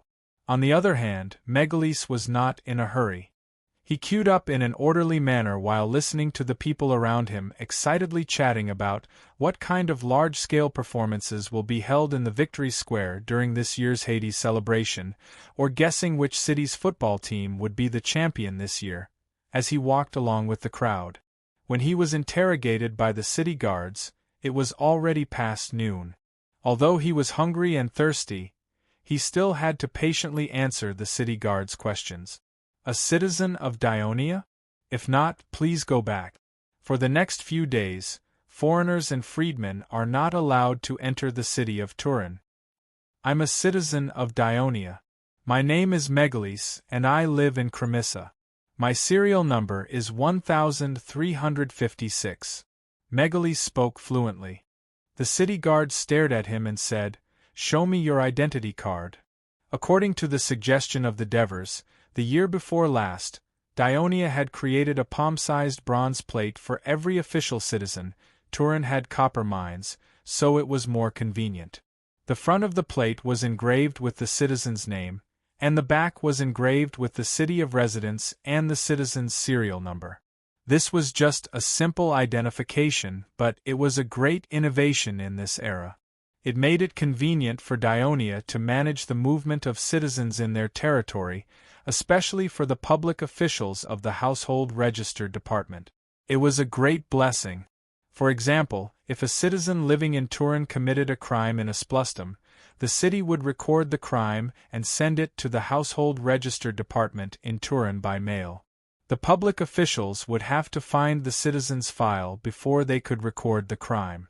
There were tens of thousands of citizens in Turin, and many of them had the same name, so it was very troublesome to find them. With the citizen's serial number, it was very easy to find them. Although it was easy to make the identity card, every city's serial number was unique. It was easy to check if it was forged. If someone forged it, it would be a serious crime according to the laws of Dionia, and no ordinary person would dare to forge it. Megalis took out the bronze plate from his pocket calmly and handed it to the city guard. The city guard looked at it carefully and threw it back to him. There were many people entering and leaving Turin every day, so it was impossible for the city guard to do the registration. He pointed at the bulging bag on Megalis's back and said, "What's inside?" "It's all coins. You know, the football match lasts for almost a month, so it must be expensive," Megalis said. "Open it and take a look." The city guard looked serious. Megalis opened it helplessly. Whoosh whoosh. The city guard reached in and fiddled with it. It was indeed coins. Then he nodded and said, "Go in." Megalis carried the bag and took 2 steps. "All right," the city guard shouted from behind. Megalis's heart skipped a beat. "It's best if you deposit all your money in Kristoya's bank and withdraw it when you need it. It's safe this way." Megalis heaved a sigh of relief and thanked the city guard. After entering the city, he asked people along the way according to the map he had seen before and finally found the hotel that was not far from the Dionia Colosseum. There were already many people in the lobby. Megalis squeezed to the counter. The waiter inside glanced at him and said apologetically, "I'm sorry, the rooms here are all full." "I have a reservation," Megalis replied immediately. The waiter was stunned and quickly asked, "Which room? Who reserved it?" "Room 17. Aurora's reservation," Megalis answered fluently. The waiter immediately flipped open the registration book. "That's right, room 17. It's indeed booked for 5 days. So, your name is Megalis?" Megalis showed the bronze card to him. After the waiter confirmed it, he nodded and said, "Please follow me." With that, he led Megalis upstairs. "Lucky man," someone in the lobby mumbled. In fact, many of the people who came to attend the ceremony stayed directly in the homes of Turin citizens. Only some new citizens or prospective citizens had no friends or acquaintances in Turin, so they had no choice but to stay in the hotel. Megalis entered the room. After the waiter left, he quickly locked the door and carefully observed the decorations in the room. Then, he walked to the side of the bed and forcefully moved the bed away. He reached under the bed that was against the wall and quickly took out something tightly wrapped in linen. He carefully opened it, only to see a blue dagger inside. For the next few days, Megalis walked the streets and alleys of Turin, especially the Temple of Hades. He went there many times to observe the terrain. Other than asking the Turin carefully about the ceremony, he usually went alone and tried his best not to interact with others. However, He caught a bad habit in Turin. He fell in love with the food in Kristoya's restaurant. Even though he had gone through many trials of death on the battlefield, this mission still gave him a lot of pressure. What was the best place to relieve his stress in a city? Of course it was a restaurant, but in Dionia it was an arena. As a mercenary, Megalis, who had lived a simple life, was soon captivated by the food in Kristoya's restaurant. Boiled beef and mutton, boiled tripe, fresh fish soup, honey bread, fried codfish. Every food made him drool, so he quickly learned some of the bad habits of the rich in Dionia, eating 3 meals a day in the restaurant. But he forgot one thing. In order to get a room in Turin in time, he came 8 days before the ceremony on the 9th of September. The food in Kristoya's restaurant was not cheap. Moreover, it was during the ceremony, and the city was full of people. The prices of various consumer goods were rising, and food was naturally the same. After a few days, Megalis realized that he had run out of silver Hades coins. He had to pay with the currency of another city, but the waiter refused to accept it. He said that other than the silver coins issued by Dionia, they would not accept the coins of other cities. Megalis had no choice. For convenience's sake, he brought all the money in the bag to Kristoya's restaurant. When it was finally his turn, the bank employee asked him through the iron window, "Do you want to deposit or withdraw money? Exchange for silver Dionia coins." Megalis patted the bag on his shoulder. The employee looked at it and handed him a piece of papyrus. "Write down the name of the currency you want to exchange and the amount." Megalis looked awkward.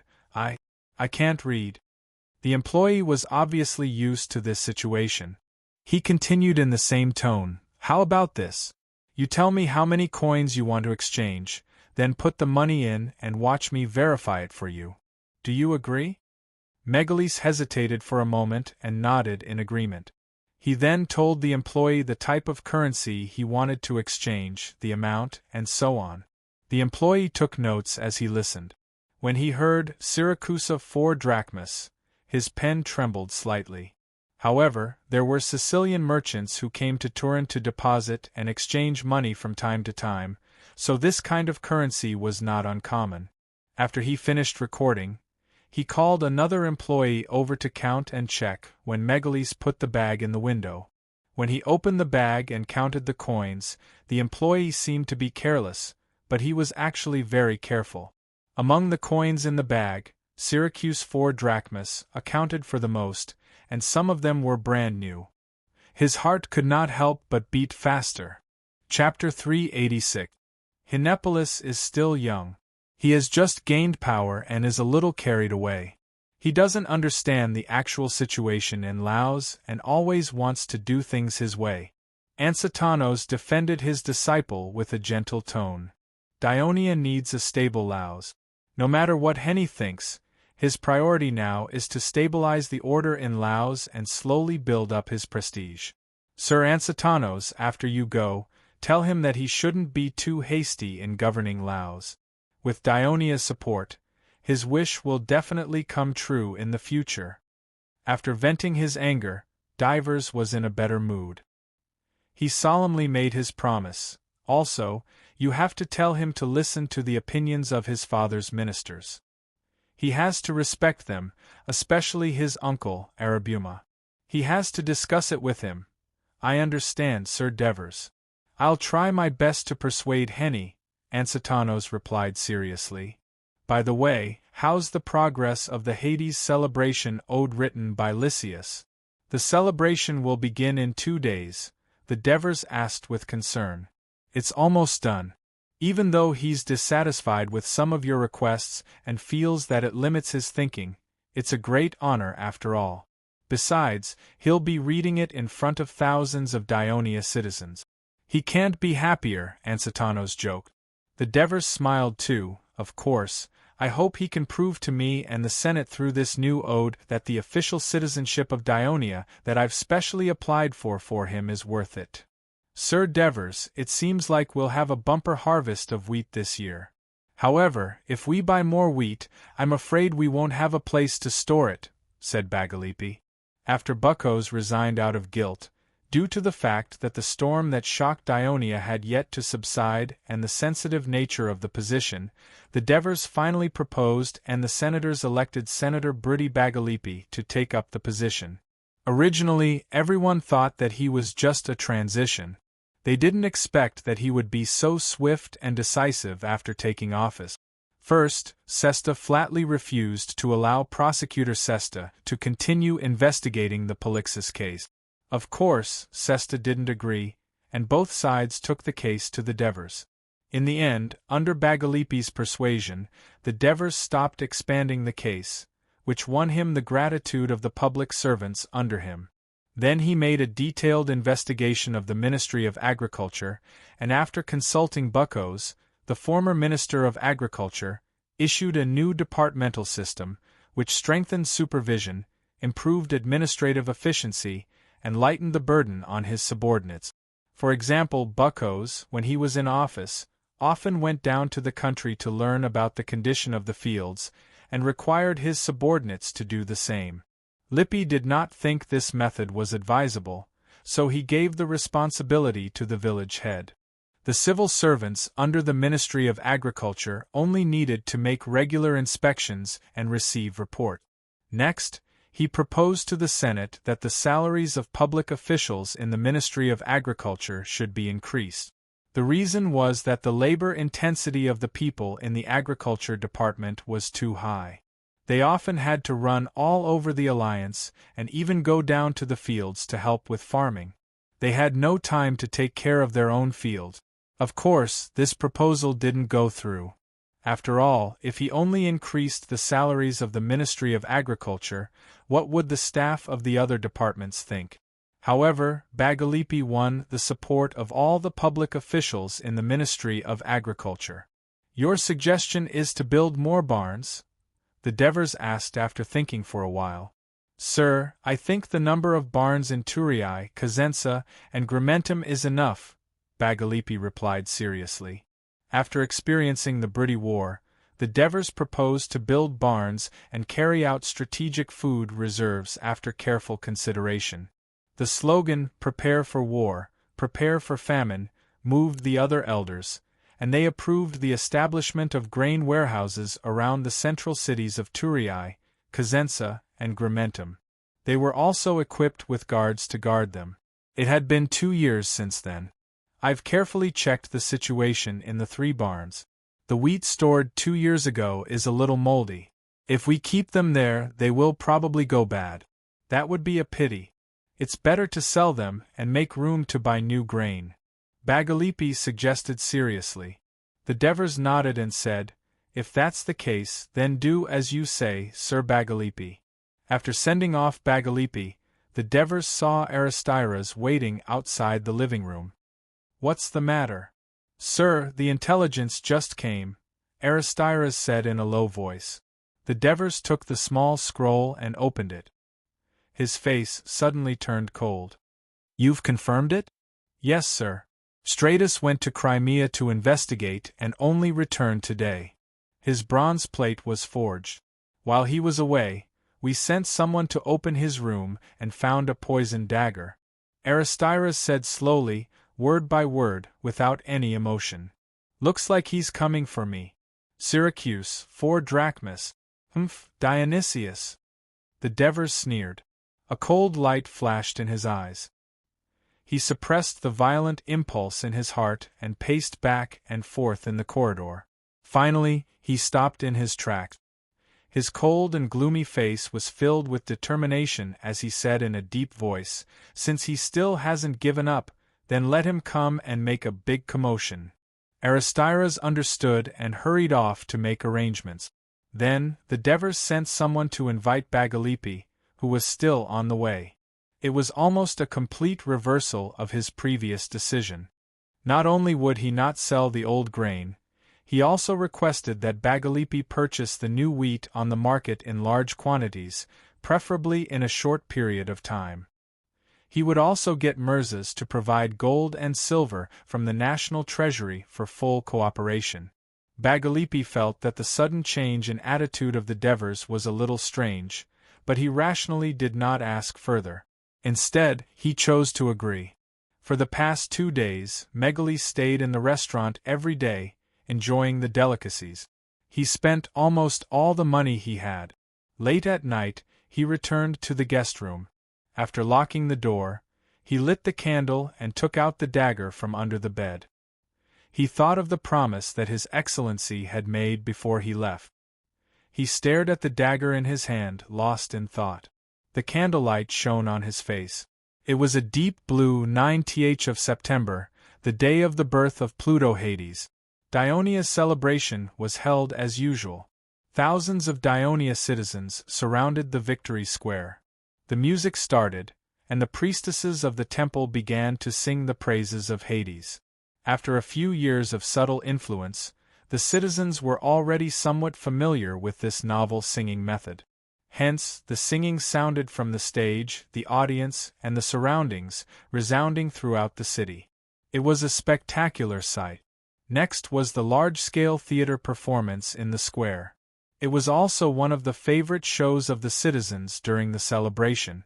However, this time, it was not the story of the Greek mercenaries being guided to Greece by Hades, nor was it the epic story of the establishment of the Dionia alliance under the protection of Hades, nor was it the other legends of Hades. Instead, a strong man appeared in the square. He wore the skin of a lion and held a big stick in his hand as he trudged forward. The citizens had a deep impression of this image. Immediately, someone shouted, "Hercules! Hercules!"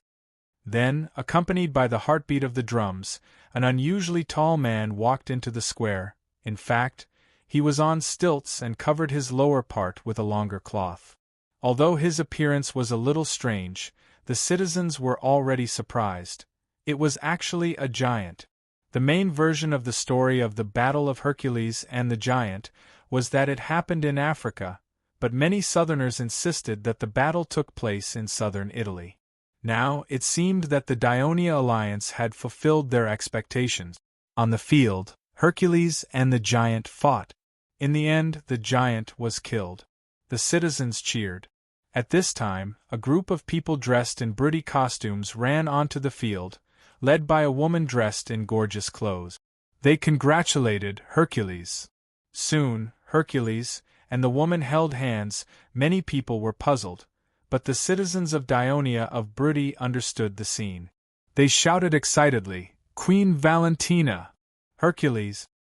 Brutus!" The other citizens asked them, "What is going on?" The square was filled with music from the Bruttii Mountains. The Bruttii people surrounded Hercules and Queen Valentina and danced the traditional celebration dance of the Bruttii.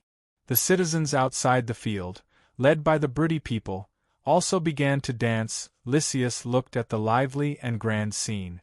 As the dean of the Faculty of Arts of the Dionia Academy, he naturally enjoyed the show from a different perspective than the ordinary people. I bet that this performance must have been suggested by the consul of the Devers. He has deep intentions. His words revealed his appreciation for the Devers. It was after meeting the Devers that he made up his mind to move to Thurii. In the Dionia alliance, the Lucanians and the Bruttii people account for a considerable number of people. Racial harmony and integration is a term that the consul has repeatedly mentioned in the Senate, and he is constantly working hard. Ansitanos said with emotion. Yes, it is not easy and it will take a lot of time. Unlike Isocrates, Lysias was not a person who believed in the supremacy of Athens or the supremacy of the Greek. On the contrary, after staying in Athens for many years, he had a deep understanding of the xenophobia and conservatism of Athens. He felt that he had found the main reason for the rapid rise of Dionia. At this time, the large-scale performance in the square had ended. Ansitanos said with a smile, "Lysias, I can't wait to hear the ode to Hades that you wrote." Chapter 387. The Devers in front of the Temple of Hades no longer pretended to be mysterious like the first time the temple was built. Instead, they followed the traditional ritual of slaughtering lambs, sacrificing their blood, and reciting the hymns. This time, the hymns of Hades were different. It was written by Lysias. The Devers had read it before and felt that it was well written. This meant the development of Dionia's culture. As mortals were equal before the gods, the people who participated in the ritual were in order. Those who arrived first stood in front. Megalese had been standing at the periphery of the square, close to the temple. Hence, when the crowd surged towards the temple, he walked in front. Now, in front of him were the militia who maintained order. They held hands and formed a large defensive circle, surrounding the entire temple of Hades. There were several teams of guards patrolling the circle to maintain order and prevent accidents. The Devers were about 20 meters in front of Megalese. He was singing loudly, and a group of priests were singing behind him. Megalese subconsciously swallowed a few mouthfuls of saliva. He lowered his right hand and touched the hard object on his thigh. The Devers finally finished their hymns. Dong! The bronze bell rang. Then, the Devers shouted in high spirits, "Now, let us pray to the great Hades." With that, he lowered his head and closed his eyes. The people also lowered their heads and prayed silently. Some even knelt on the ground. Even the soldiers began to pray in their hearts. Megalese saw a team of guards pass by him from the inner circle. This is the moment. He opened his eyes and stomped on the ground with his right leg. Like a cheetah, he crouched down and passed through the gap between the citizen soldiers' handholds. He flashed past the guard's back and reached his right hand into Bolton's pocket. With a pull, a shining dagger was already in his hand. Among the Campanian mercenaries, he was known for his speed. A distance of more than 20 meters could be traversed in an instant. At this moment, excitement and nervousness surged through his body. The wind whistled in his ears, but his eyes were fixed on the Devers in front of him. Close.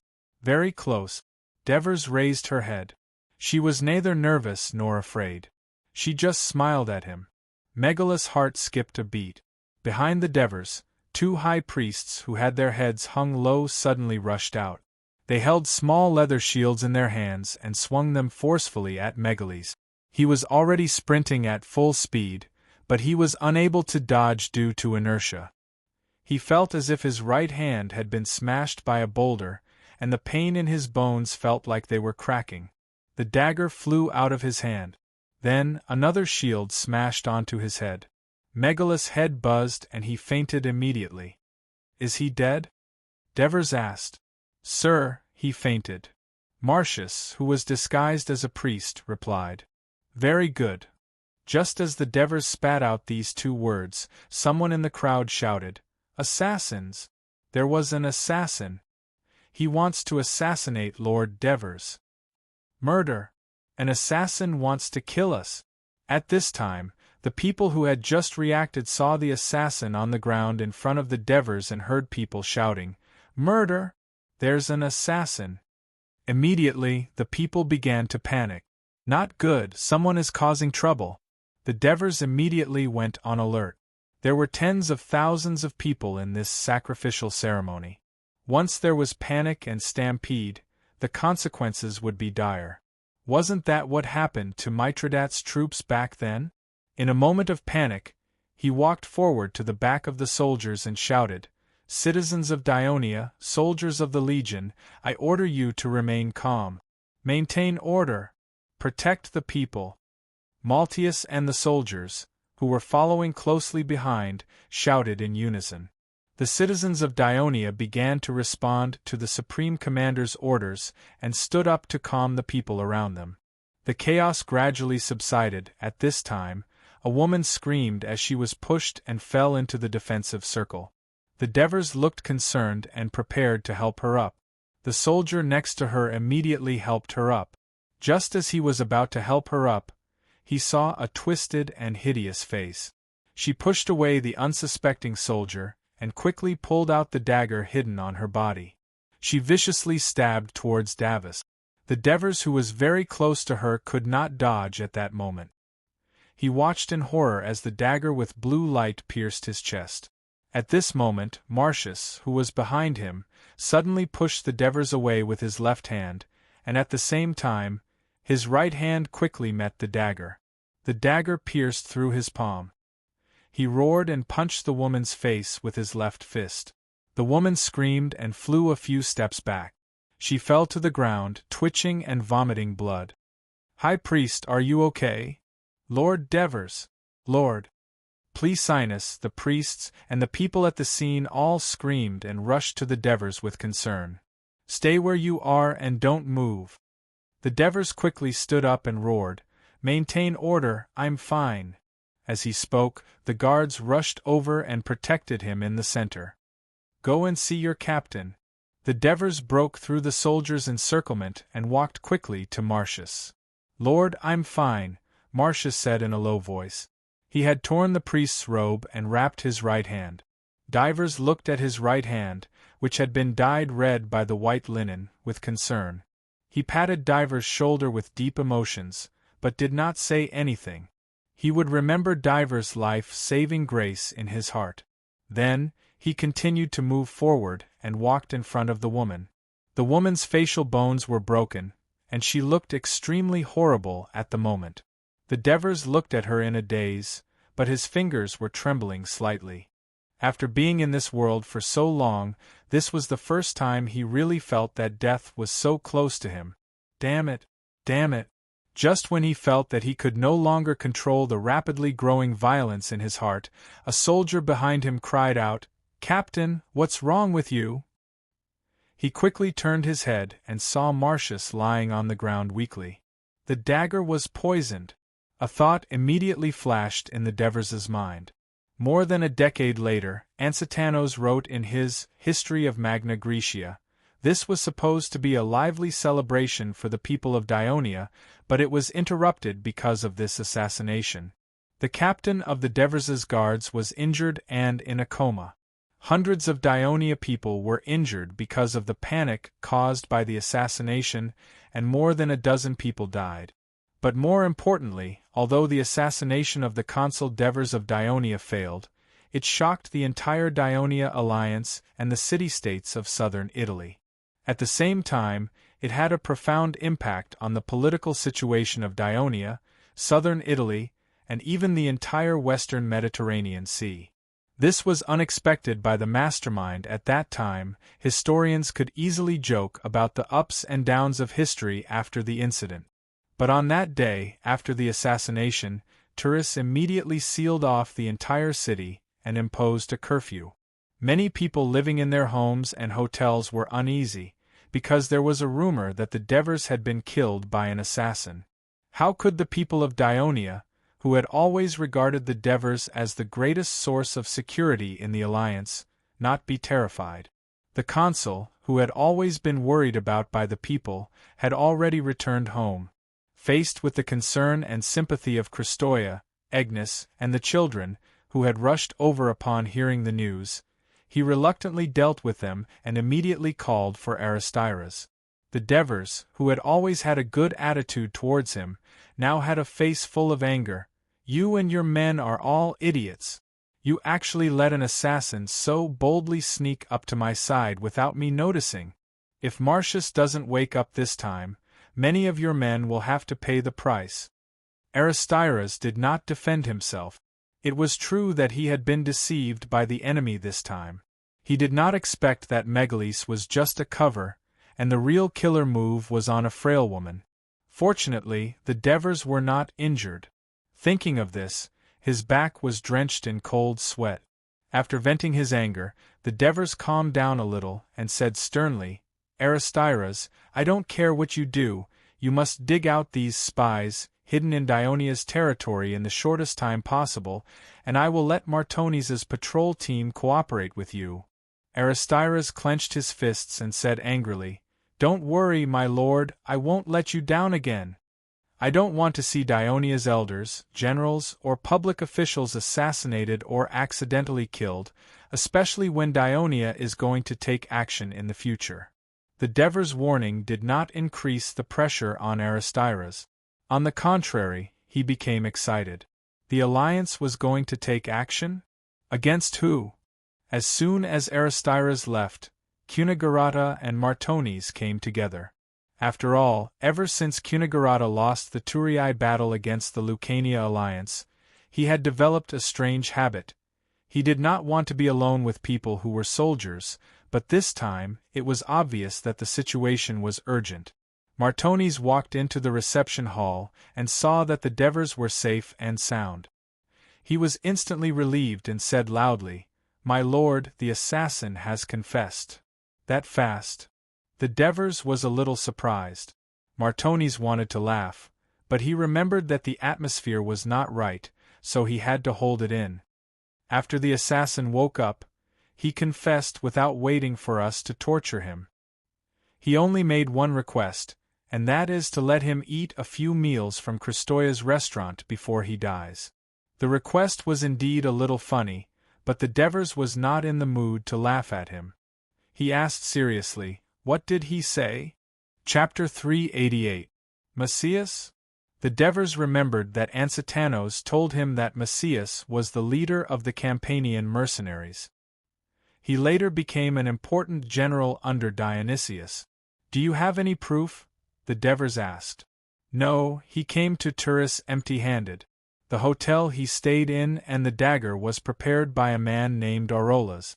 However, he only knows the name. He doesn't know what Aurolas looks like or what he does." Martones said solemnly, "I'm sending someone to the hotel he's staying in right now. I'm hoping to find out more about Aurolas." "What about the woman?" the Devers asked. "No one has come to the patrol station to say that they know her." Martones was a little depressed. "Martones, it hasn't been long since the assassination, but you've already made a lot of progress." The Devers comforted him with a sharp glint in his eyes. "It doesn't matter if she's from Turis or from another city. Since she's able to attend the celebration, she must have some clues. Furthermore, the dagger she's holding is similar to the one the assassin had. They're both coated with poison. She's definitely related to Syracuse." The Devers sneered and ordered, "Martones, go find Aristiras immediately. He'll help you find out the truth as soon as possible." "Yes, sir." Martones turned around and left. At this time, Cunegurata worriedly asked, "Sir Devers, are you going to declare war on Syracuse? Even though the assassin said that Syracuse ordered him to do it, there's no proof, and—" The Devers, who had always respected him, interrupted the old man's words. "Sir Cunegurata, what will happen to Dionia if they really succeed in assassinating me?" Cunegurata was taken aback. He thought for a moment and had no choice but to tell the truth. There will be unrest. Not just unrest, but a civil war would soon break out. The Greeks, the Lucanians, and the Bruttii alliance would definitely clash. The legion commanders had similar qualifications and prestige, but none of them could intimidate all the legions. On the other hand, the civil officials had the advantage in the Senate. If this continued, the more Cunegurata thought about it, the more worried he became. "Then what will happen to our southern alliance?" The Devers watched his expression and continued to guide him. The Southern Alliance was an alliance of Greek city-states led by Dionia. Dionia was the mainstay of the alliance because it was far stronger than the other city-states. Once the Dionia alliance fell into internal strife and its power weakened, Crotone and Lygium would probably jump out to fight for power. Since both sides were equally powerful, the Southern Alliance might end up as an empty shell. Moreover, Crotone might take revenge on Zillion and Trine who had betrayed it. It was also possible that Crotone would declare war on Dionia to take revenge.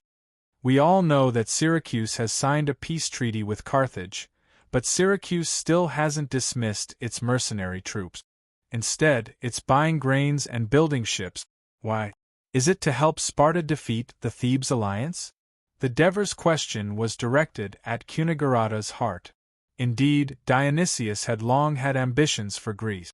If the Dionia alliance fell into chaos and the Southern alliance became a pile of loose sand, Syracuse could easily achieve its goal with its strength far surpassing that of the various Greek city-states and alliances. The Devers stared at the old man in front of him.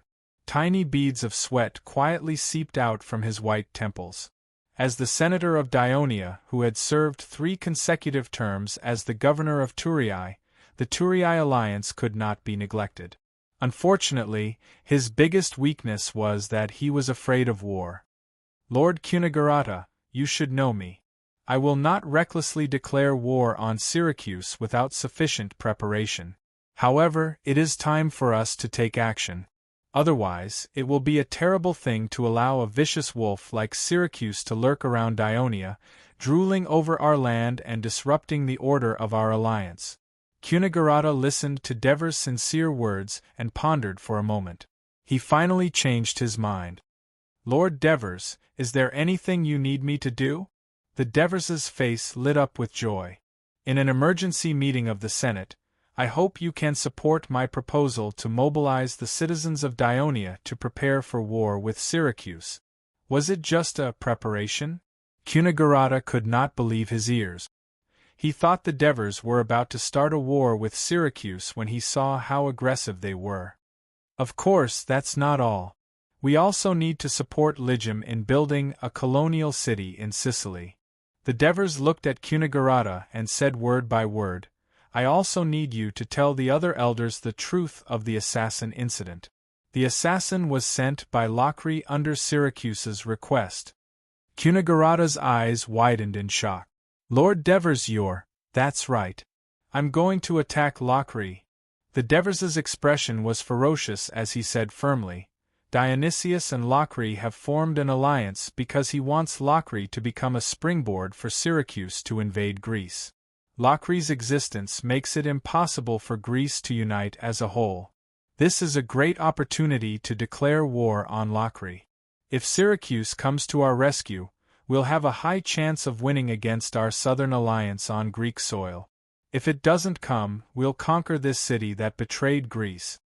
Although Cunegurata agreed that the war between Dionia and Syracuse was inevitable compared to facing the powerful Syracuse, he preferred to deal with Locri first.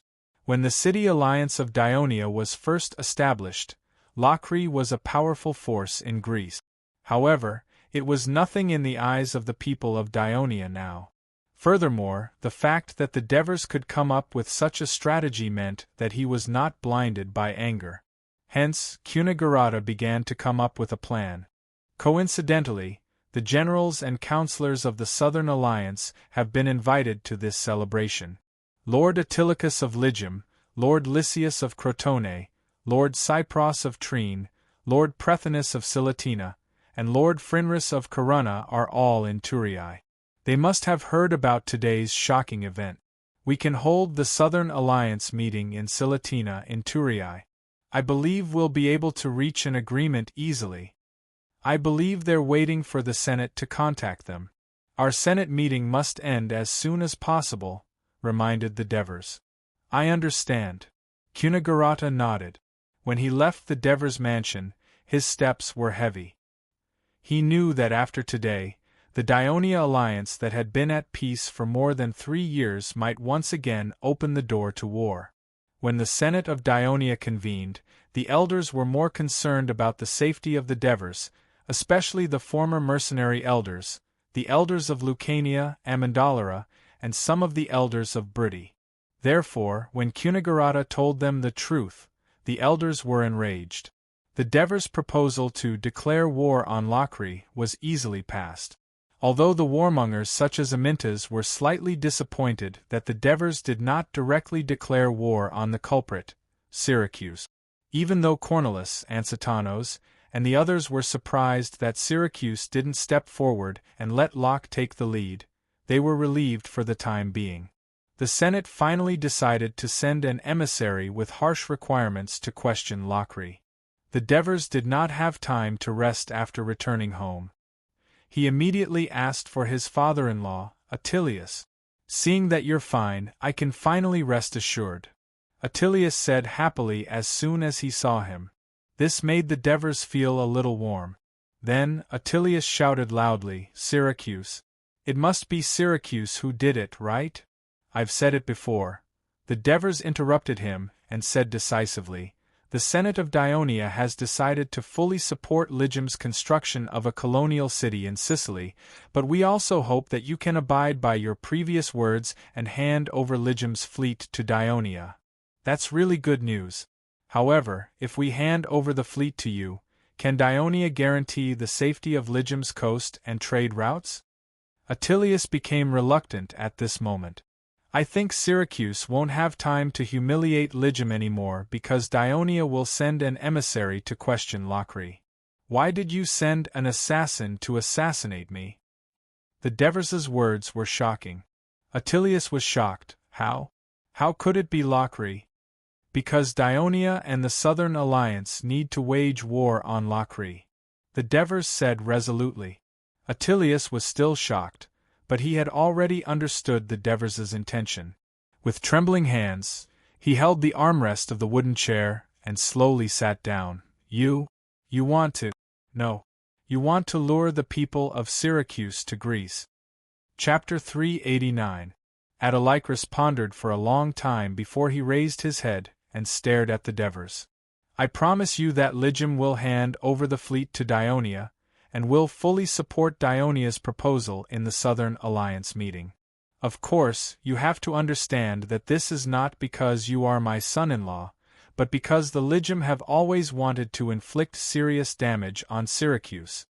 After Autolycus left, the Devers invited an old friend of Dionia, Cypros, who was now the chief general of Trine. When the Devers asked for Cypros's support, he readily agreed. It was not only because Trine and Dionia were now very close to each other, and had close trade relations with the nearby city of Napitia and the Bruttii region, but it was also because of Trine's need for their own safety. Cypros said to him, Sir Devers, you don't actually need to get Trine's support in advance.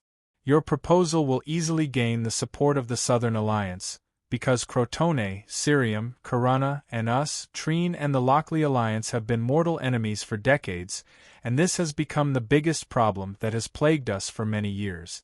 If we can get rid of him in one fell swoop, we will be overjoyed, so why would we object?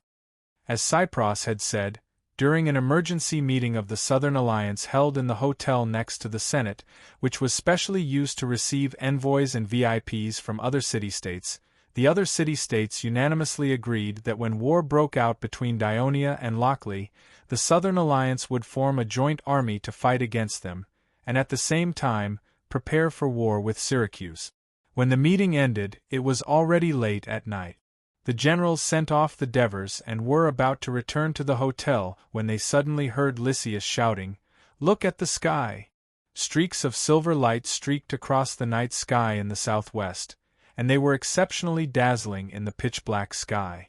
General Prethinus of the West Courtyard widened his eyes and looked carefully. He said disapprovingly, "This kind of night scene happens many times every year. There's nothing special about it." "But that happened in July and August. It's rare to see something like this in September," said Lucius.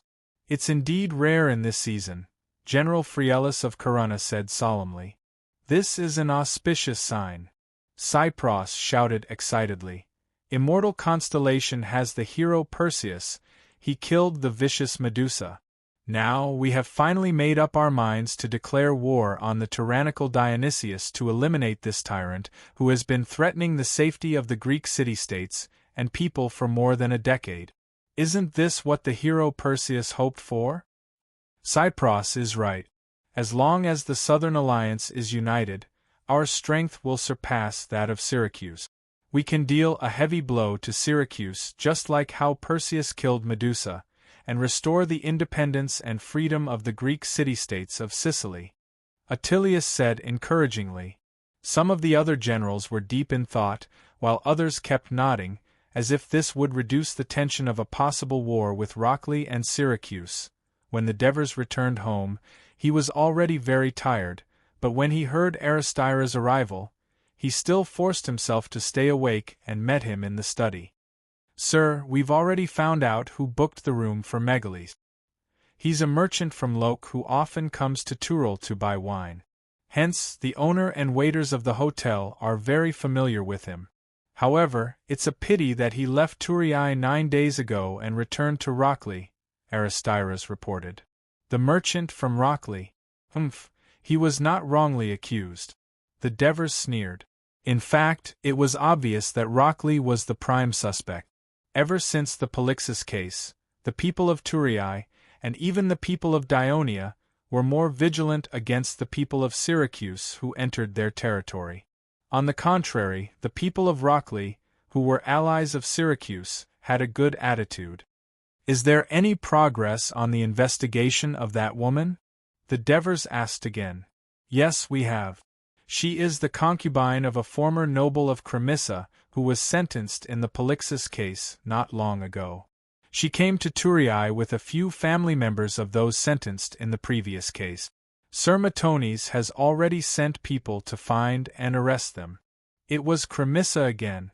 The Devers felt that he should write a letter to the governor of Cremissa, Protesilaus, and ask him to strengthen the management and reorganization of the residents of Cremissa.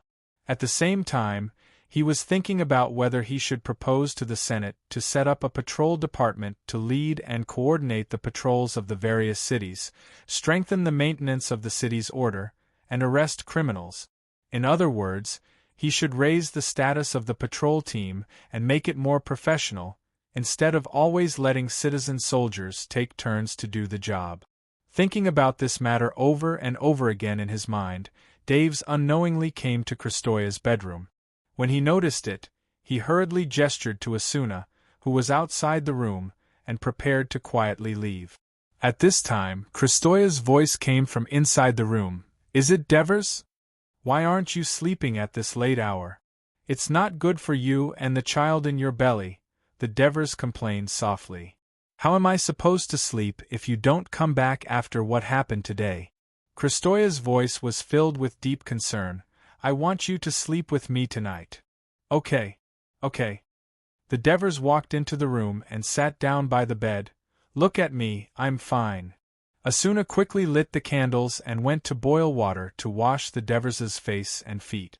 Kristoya carefully moved her round belly, leaning against the Devers and hugging him tightly. Agnes and I were really scared when we heard that you were attacked by assassins. It's all thanks to Hades' protection. Yes, it's all thanks to Marcius. He's still lying in the hospital, unconscious. The Devers sighed and said hatefully, so this time, the Senate has decided to take revenge on Rockley and Syracuse. That means there's going to be another war, and it's with Syracuse. Kristoya trembled when she heard this and said worriedly, hugging Devers even tighter.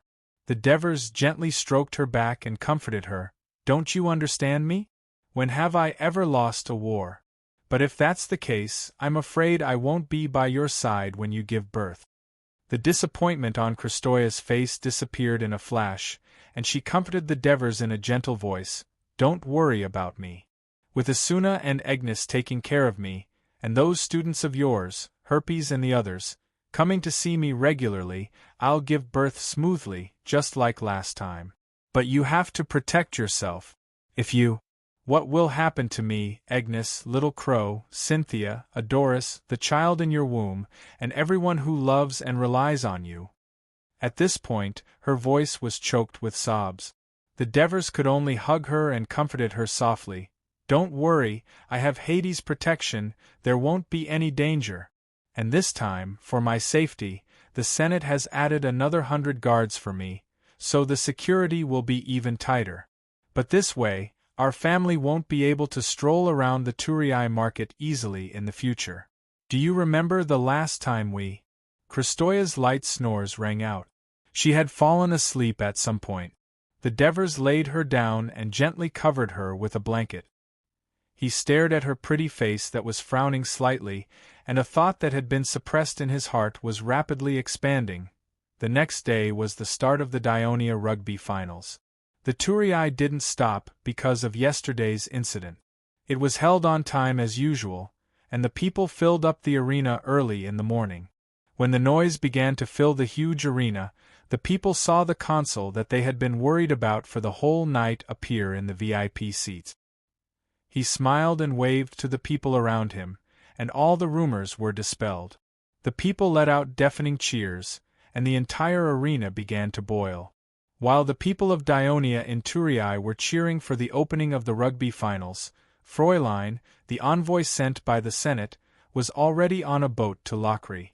At this time, Fräulein was already an intermediate judge of Dionia. He had just stepped down from his post in Amendolara and was waiting for a new appointment in Thurii. The Senate appointed him as an envoy to Locri precisely because he was no weaker than Aristotle in eloquence and reasoning. At the same time, he was more tactful and experienced than Aristotle in handling matters. After all, he had been a public official in Dionia longer than Aristotle. Fräulein gladly accepted. It wasn't that he didn't know the danger of the trip, but it was also a great opportunity to show himself and attract the attention of the senators, especially the consul Devers. An intermediate judge was already the highest position a citizen of the Senate like him could hold in the public office of the federal judge. A senior judge could only be held by a senator of the Senate, and a judge of a higher level was held by the consul Devers. Next, he would either continue to serve as an intermediate judge in other cities or transfer to another position. After 5 years, it was possible for him to enter the ranks of the elected senators of the Senate. He had to increase the possibility of becoming a senator of the Senate through his excellent performance. Chapter 390. In fact, there were some cultural ties between Dionia and Locri. When the city of Thurii was first built, Protagoras, the wise man of Athens, made laws for it. He did not casually adopt the laws of Athens. Instead, he chose to make the laws of Thurii based on the laws of Locri made by the famous lawmaker of Locri, Zelychus, because Thurii was a city-state with many immigrants and complicated origins. The Dionia Union was built on the ruins of the former city of Thurii and drew on the essence of the former laws of Thurii. Known for his harsh laws, Zelychus had decreed that anyone who wanted to change any of the existing laws had to first put a noose around his neck, and if his proposal was not passed, he would be strangled to death. Zelychus had been impartial throughout his life when enforcing the law. When his son broke the law, according to the law, his eyes should be gouged out. He did not hesitate to carry out the sentence. However, out of affection for his son, he gouged out one of his eyes on behalf of his son. With such a person as an example and such laws to govern the people of Locri, the people of Locri were different from the enthusiasm and exuberance of the citizens of other Greek city-states. The people of Locri were known for their obedience to the rules of Great Greece. Of course, later on, the people of Dionia were added. At the same time, they knew how to obey orders, so they were able to resist the Crotone who were stronger than them. Perhaps it was precisely because of the strictness of the law that the city of Rockley chose to protect its gods, unlike other cities, which mostly chose powerful gods like Zeus, Poseidon, Apollo, and Athena. Instead, it chose 2 gentle goddesses: Aphrodite, the goddess of love and beauty, and Persephone, the queen of the underworld, the goddess of fertility. The city even built grand temples for these 2 goddesses. Therefore, when Dionia held a celebration of Hades on the 9th of September every year, a small number of people from Locri would also rush to attend. Not only because of the unique ceremony and lively scene of Thurii, but also because the people of Dionia would also celebrate their queen, Persephone, while offering sacrifices to Hades.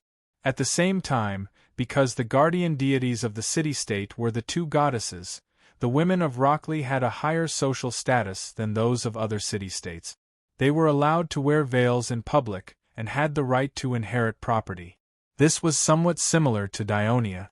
However, the 2 Greek forces with similar cultures and customs were regrettably enemies. Before Frachelion arrived in Locri, the Council of Locri had already learned of the assassination of the consul of Dionia. Although Thurii had sealed off the whole city soon after the incident, Dionia was the overlord of southern Italy. Not only Locri, but other city-states of the Southern Alliance and Tarentum had more or less sent spies or eyes to be stationed or hidden in the city and port of Thurii. They were always aware of the movements of Dionia so that the city-states could respond in time. Therefore, when such a big disturbance occurred, it was naturally observed by those who were observant. After quickly ascertaining the situation, they all rushed to their city-states by boat or on horseback.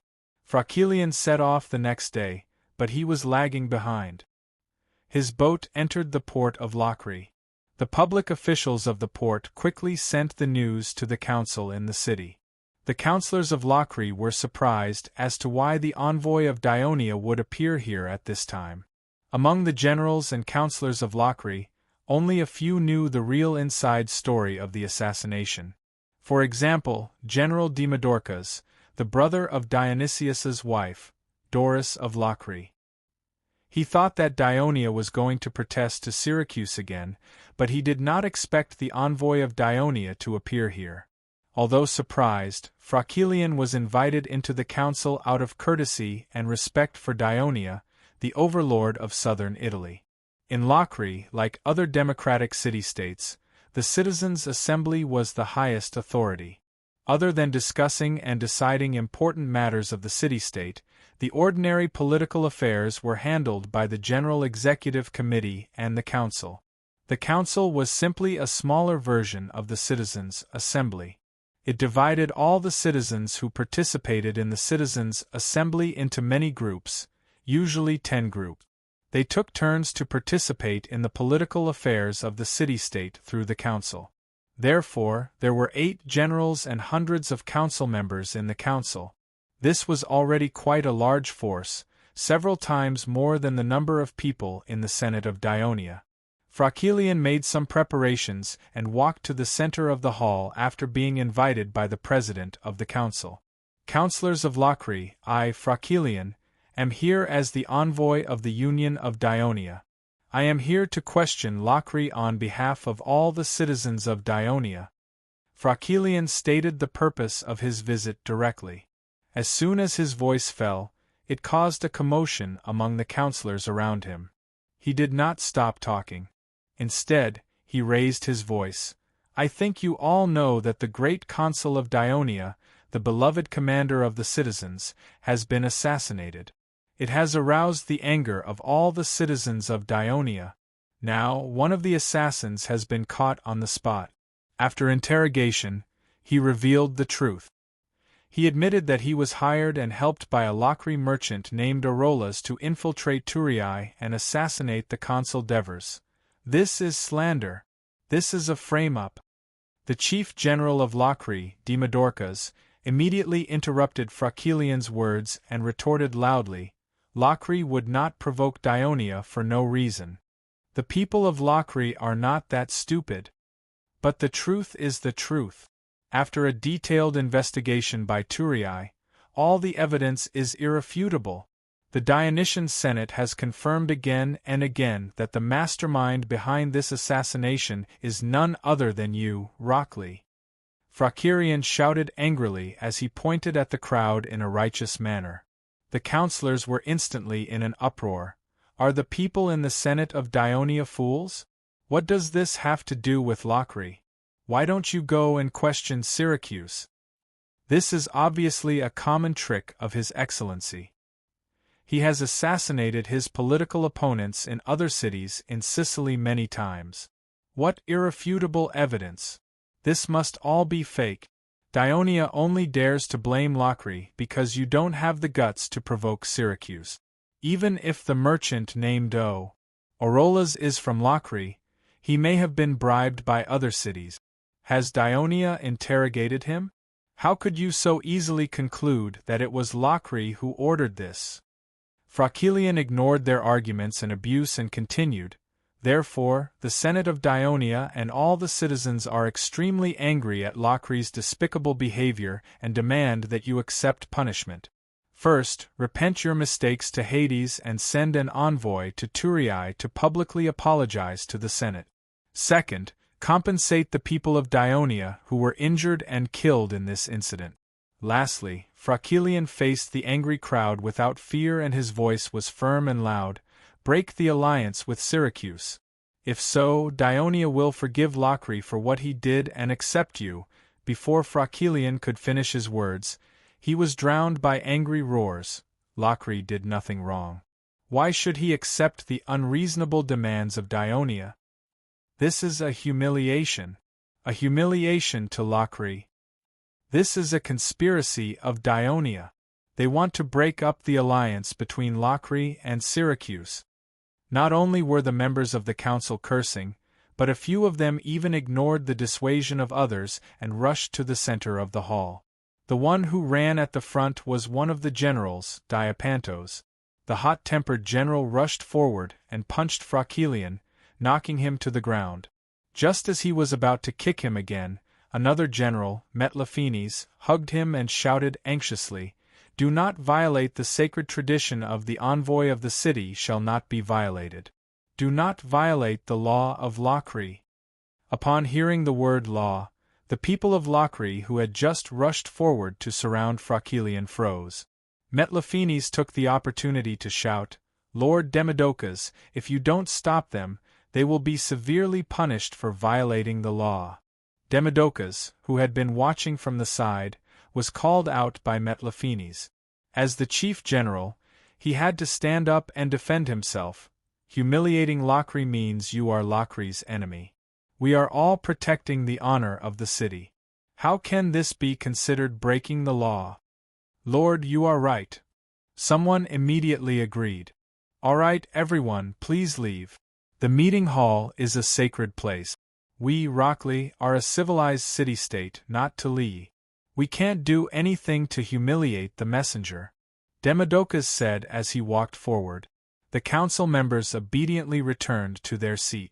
Demodocus had been the chief general of Locrine for 9 consecutive years, mainly because of his in-law, Dionysius. Originally, Locrine had allied with Syracuse in order to use Syracuse's power to defeat their longtime enemy, Crotone. However, they did not expect that after Crotone was weakened, a stronger Dionia alliance would emerge. Especially after the establishment of the Southern Alliance, Locrine became even more isolated in Greece. Hence, they had to rely on Syracuse even more. This allowed the Demodocus family to stand out even more. In addition to Dionysius's intention to support his brother-in-law, Demodocus's influence in Locrine was no longer the same as before. Diapantos snorted unwillingly and retreated. Frockelian stood up shakily, but he still refused to admit defeat. The old city of Turris was burned down because it humiliated the envoy. People of Dionia, you have to look at the place if you want to show off. This is not the so-called Southern Alliance that is trying to curry favor with Dionia. This is Locrine. Demodocus sneered and said loudly and proudly, "Rockley did not and will not stoop so low as to assassinate your Archon. Therefore, we reject any of Dionia's unreasonable requests. Please get lost." Chapter 391. As soon as this shocking sentence was thrown out, the council was in an uproar. Demodocus's expression also changed. He subconsciously shouted, "Isn't Dionia afraid of attracting the army of Syracuse?" Frockelian smiled. Through Demodocus's bluster, he could see the fear hidden in the heart of this chief General Rockley. This discovery gave him a sense of pride. Since the establishment of the Dionia alliance, we have always faced strong enemies.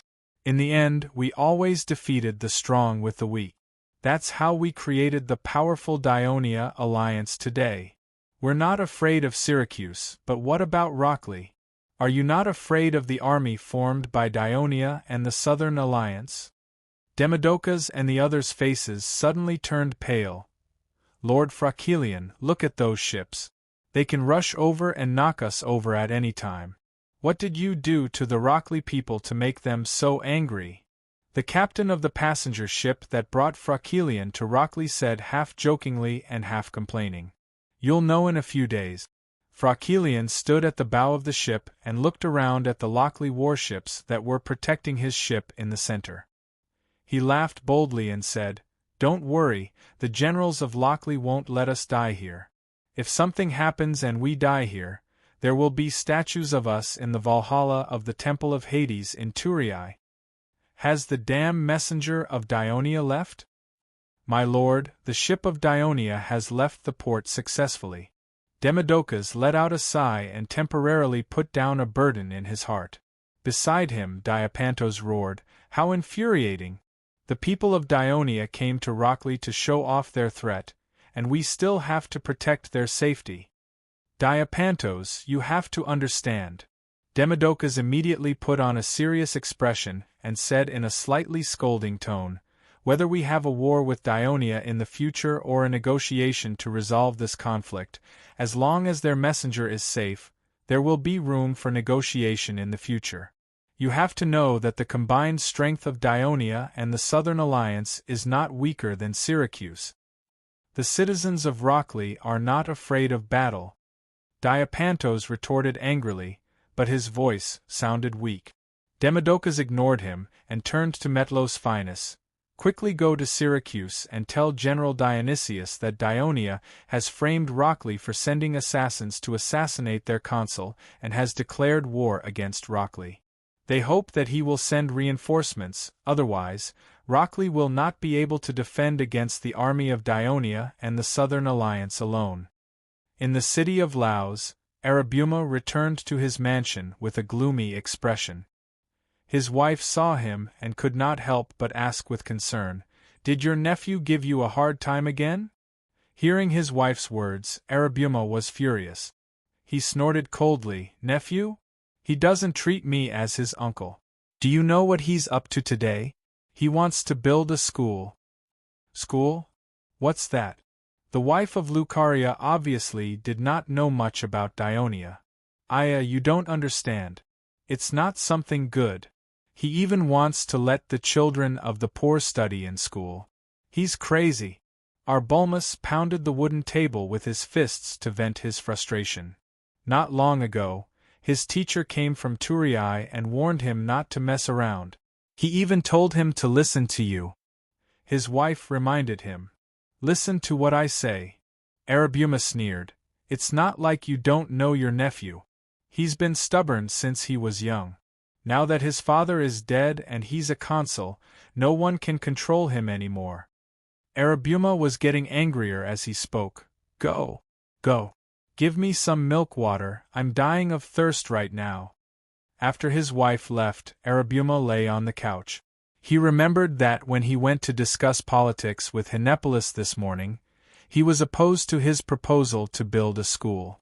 This nephew, who had drunk a little, was so angry that he blurted out, "That won't do either.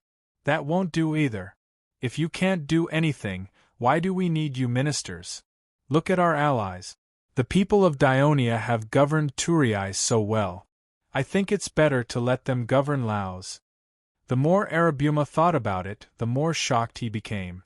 Hinepolis was speaking the truth after drinking too much. This kid has been living in Turiai for 6 to 7 years. It's said that he's been living in the Devers house all this time. He's been heavily influenced by Dionia. How can he give away the family business that his father and I worked so hard for to an outsider? Could it be, this is the conspiracy of the consul of Dionia? When the image of the Devers appeared in his mind, Arabuma felt his scalp go numb. Just when he was worried, his trusted slave came in. "Master, there's someone outside asking to see you. He says he's from Syracuse." No. Arabuma shouted subconsciously. Suddenly, he remembered something. "Wait, you said he's from Syracuse?" "That's what he said." "Syracuse." Arabuma pondered. His expression was uncertain. Finally, he said in a deep voice, "Bring him to the guest room." When Arabuma saw the guest, the first thing the guest said shocked him. "Master Arabuma, I'm here to see you under the order of the General of Syracuse. Master Dionysius, Master, do you think that Minister of Laos, Arabuma, will agree to our request?" Philistos asked. "Arabuma is in a high position. As time goes by, I'm afraid his desires will grow. There's no way he'll let his power be taken away by a young man who has never done anything for Laos. According to the analysis, although they're relatives, they don't get along well. They've argued many times. In the past, Hinepolis, the son of Avenogis, had the support of Dionia, so he didn't dare to say anything. Now that he has our support, do you think he'll change his mind? Dionysius said confidently. Only a barbarian like Arabumo would be blinded by power. A well-educated person can maintain his peace of mind no matter where he is, Philistos replied, vaguely expressing his innocence. Dionysius laughed. Philly, you're talking about me, aren't you? Compared to you, I'm far less knowledgeable. Who said that? In Syracuse, apart from Pharisanus, you're the best poet. Philistos praised sincerely. Besides, you're already at the top. You don't need any more desires. Philly, it's not easy to sit in this seat. Dionysius slapped his seat and pointed at his head. He sighed. It's like there's a sharp sword hanging above my head and it could fall at any time. That's why I said that not everyone can sit in this seat. Philistos complimented. Yeah. Dionysius continued. I wonder if the Devers in Dionia feels the same. Dionysius sighed. His gaze sharpened again. Philly, you're wrong. It's not that I don't have any desires, it's that I have a lot of them. Are you talking about Great Greece? Philistos asked. It's a pity that the young man in Dionia managed to escape the assassination attempt. He's learned his lesson this time. He didn't send anyone to Syracuse, but instead declared war on Locke. He thinks I'll go and save Locke? He's underestimating me. Dionysius's cold words were laced with killing intent. Sir, we've received news from the north of southern Italy. They've agreed to send their troops soon, Philistos said excitedly. Also, the northeastern side of Dionia didn't object to our proposal. Everything is going smoothly. We've paid a huge price, so of course we'll get even more in return. Dionysius stared at the void in the hall, as if he was looking at Dionia in the north. When you go back, immediately make all the preparations for the war. Once the flames of war burn in the north, we'll go immediately. After the news of Dionia declaring war on Locke spread in Great Greece, all the city-states of the Southern Alliance also declared war on Locke. For most of the citizens of Dionia, they were more excited when they heard the news. It had been years since they last had a war. Although they had declared war on Locke, there was no tense atmosphere in the territory of Dionia. The rugby finals of Thurii were still in full swing. The soldiers of the participating teams from various cities were not called back to the army to prepare for the war. The Senate of Dionia announced to the public, even the war cannot affect the celebration of Hades in Dionia, just like how the war has to be temporarily absent during the Olympia. This was to show the importance of Hades to Dionia. However, in the eyes of the Devers, the main reason why he had slowed down the mobilization of the military was to lure the snake out of its hole. Otherwise, if they used too much force, they would easily crush Locke. Before the reinforcements of Syracuse could set foot on the land of Great Greece, they would not be able to achieve their true strategic goal of gathering and annihilating the people of Syracuse in Great Greece. Fortunately, the news from Sicily showed that Dionysius had begun to gather his army, preparing a large number of ships and supplies. The Devers believed that even if they did not mobilize for war, the citizens of Dionia would clean and polish the weapons and equipment they had treasured at home, ready to go to war. Chapter 392. Early in the morning, the adjutant knocked on the door of Epicthenus's bedroom in the legion commander's mansion in Asprustum. The person who opened the door was a completely naked young man. The adjutant was already used to it. "Legion Commander, there's an urgent letter from the Senate," he shouted. "Got it." A lazy voice came from the room. A moment later, Epicthenus walked out of the bedroom naked and took the letter from the adjutant's hand. The man stretched his head out, wanting to read it. Epicthenus patted his face and said intimately, "Go back first. I'll come find you later." The young man went back to his bedroom and put on his clothes. Before he left, he didn't forget to kiss Epicthenus on the cheek. Not bad, right? A noble from Tarentum. Very cultured. It's a pity that his family has fallen. Epicthenes said to the adjutant with a hint of pride as he watched the young man leave. The adjutant didn't say anything. He didn't want to comment on his commander's hobbies. Oh, right. Read the letter first. Under the urging gaze of the adjutant, Epicthenes opened the letter. After reading it, he whistled. Lord Devers wants us, Legio IV, to arrive at Silatina before October to meet up with the Southern Alliance's army and prepare to attack Lochgarry. That's great, the adjutant said excitedly. We'll inform the governors of Asprustum and Cremissa right now. Inform the legions in both cities to gather at Cremissa's square tomorrow. Asprustum's square is too small to accommodate 8,000 legions. We don't have to rush. It's written clearly in the letter that we just need to arrive at Silatina before October. This means that Lord Devers isn't in a hurry to start a war with Lochgarry. If we go too early, we'll finish all our rations and have to eat our reserve rations. That's a waste. We still have more than 10 days to prepare. I can discuss with the two governors about the distribution of rations and other preparations. At the same time, we can wait for the soldiers to return from the football match. Epicthenes's words made sense. The adjutant said helplessly, Fine. You're the legion commander, so you have the final say. However, I'm afraid that Dracos will lead the 5th Legion there too early. If they don't wait for us, they'll probably start cursing. That stubborn donkey. To be honest, I'm also afraid that he'll get angry. Epicthenes shrugged helplessly. The two of them burst into laughter. Dracos was supervising the training of the soldiers in the 5th Division's barracks outside Cosenza City. He was supposed to be transferred back to the army by the Devers the year before last, but he refused to comply with the transfer orders. The reason was that he was only good at fighting and did not know how to do paperwork. Even if he trained, he would not be able to do it. The Devers couldn't do anything to him. According to military law, a legion commander could not stay in a legion for too long, mainly because the Devers were afraid that if he stayed for too long, the soldiers would develop a sense of dependence on the legion commander, which would weaken his prestige in the hearts of the soldiers. Therefore, they had no choice but to send him to Cosenza as the legion commander of the newly formed 5th Legion. However, Dracos did not disappoint the Devers. In just a few years, through rigorous training, he had trained the undisciplined Briti people into qualified soldiers.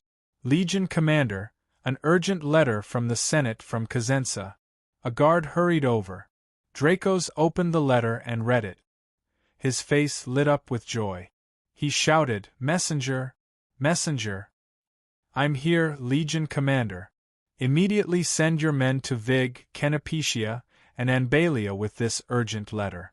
Inform the soldiers of the 5th Legion to report to the square in Cosenza City tomorrow. Those who are late will be punished with 30 strokes of the stick. Yes, sir. Legion Commander, are we going to war? The adjutant asked excitedly. We've declared war on Rockley for so long. Why are we only sending the mobilization order now? What's there to be happy about? Dracos said with some dissatisfaction. He then instructed the adjutant, You stay here and supervise their training. I have to immediately go to Cosenza to discuss the deployment of troops with the governor, Felicius.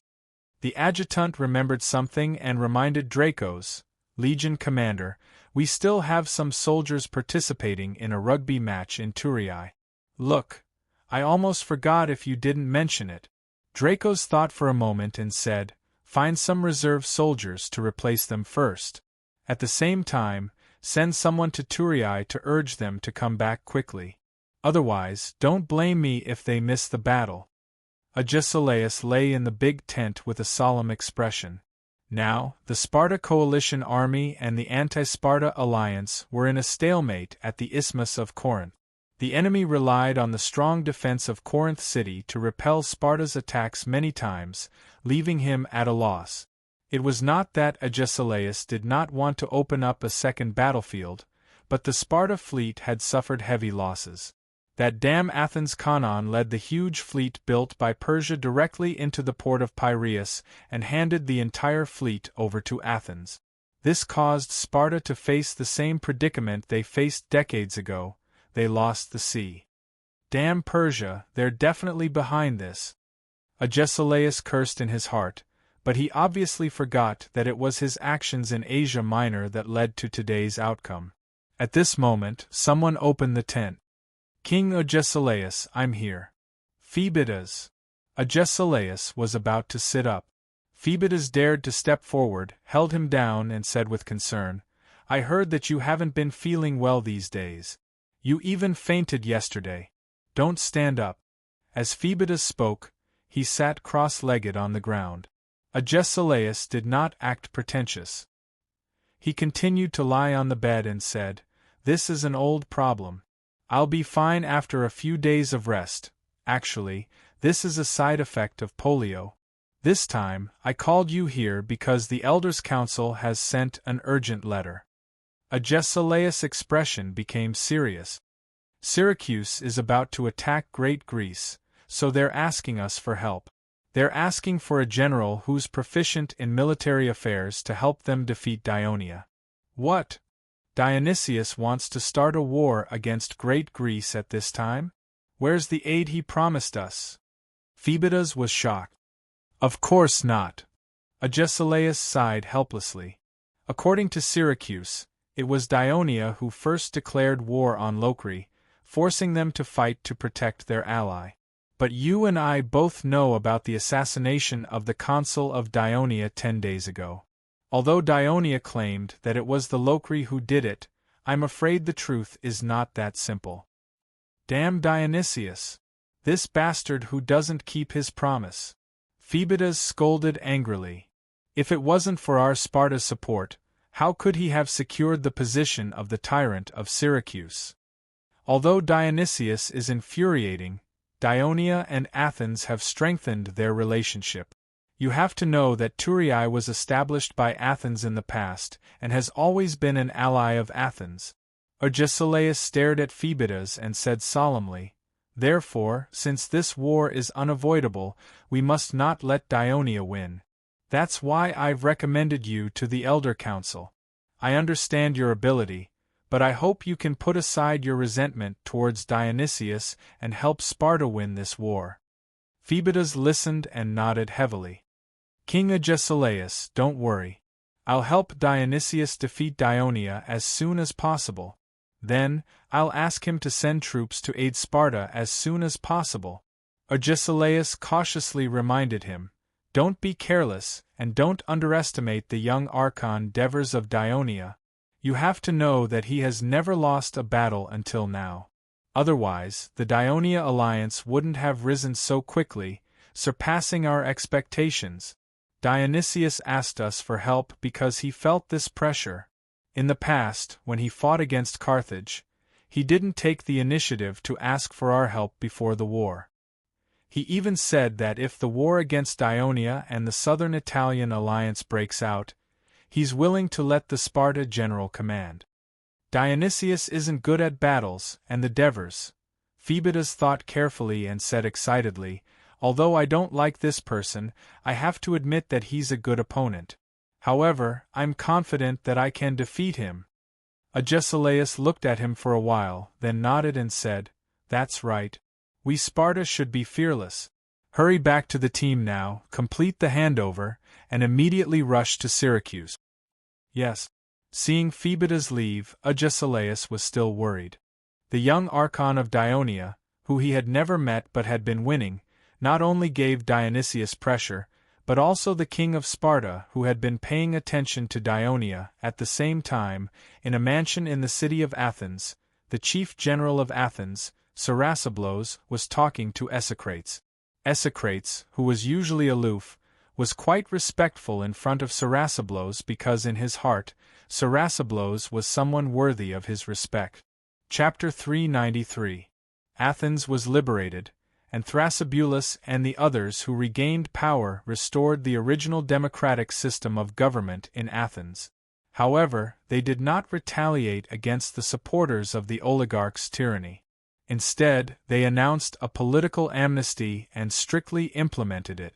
At the same time, they also tried their best to bridge the conflicts and resentments between the commoners and the rich, and between the democrats and the nobles.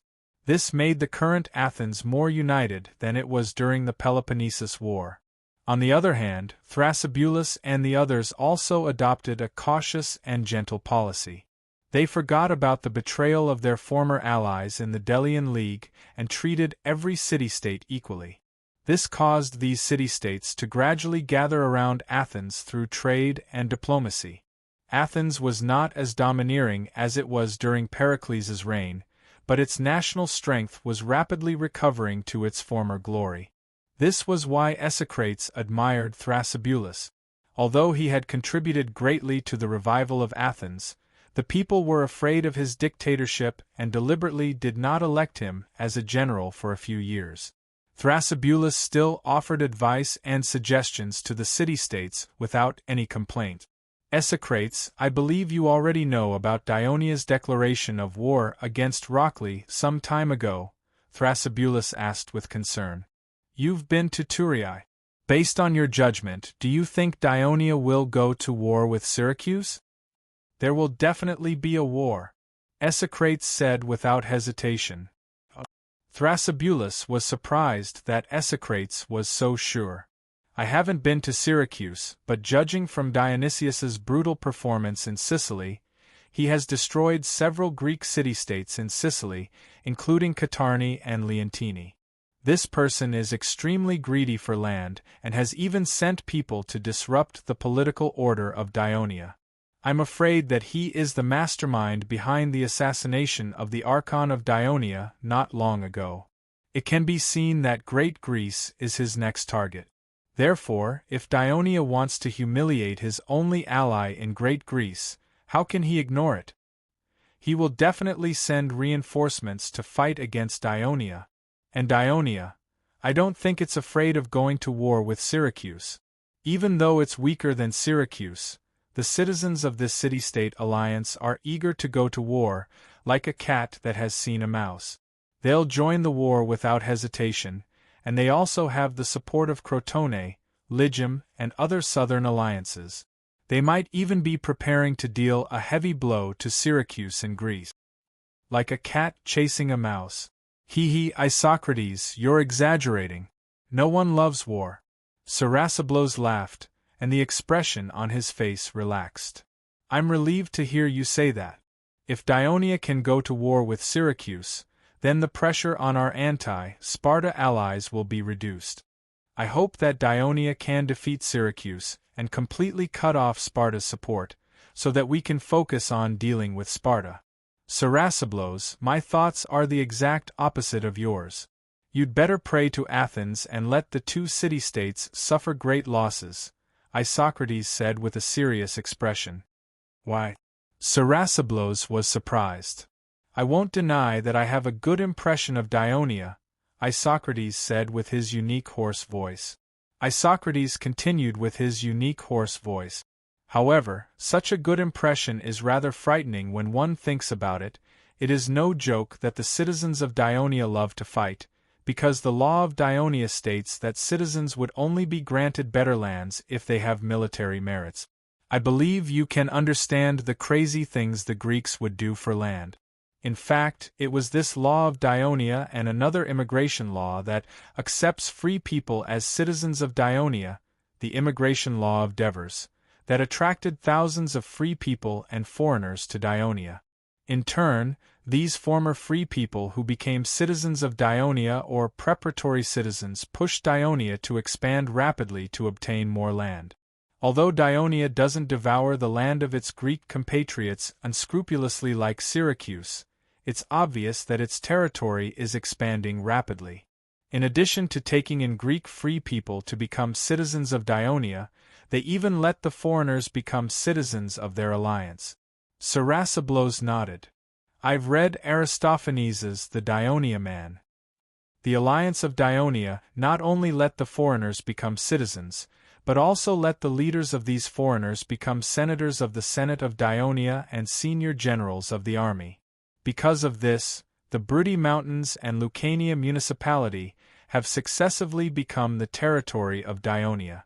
The current land area of Dionia is probably larger than that of Athens and Sparta combined. Under the advocacy of their consul, roads and bridges are being built in Dionia, and the belief in Hades is being promoted. They even built temples for the foreigners, schools, academies, attracted scholars and doctors, and popularized a rugby game in the whole of Dionia.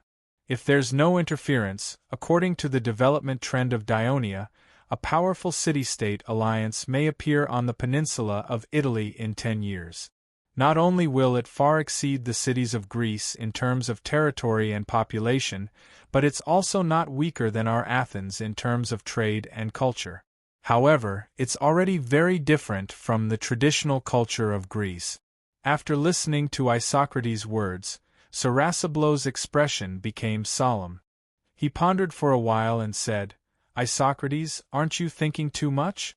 You have to understand that any force that expands rapidly cannot expand forever. It will either collapse due to internal problems, or it will be thwarted by external forces. A long time ago, Agos, Persia before the war of Hippocrates, and even us before the war with Sparta were all like this. People eat too much and their stomachs will be bloated, so it is the same for countries.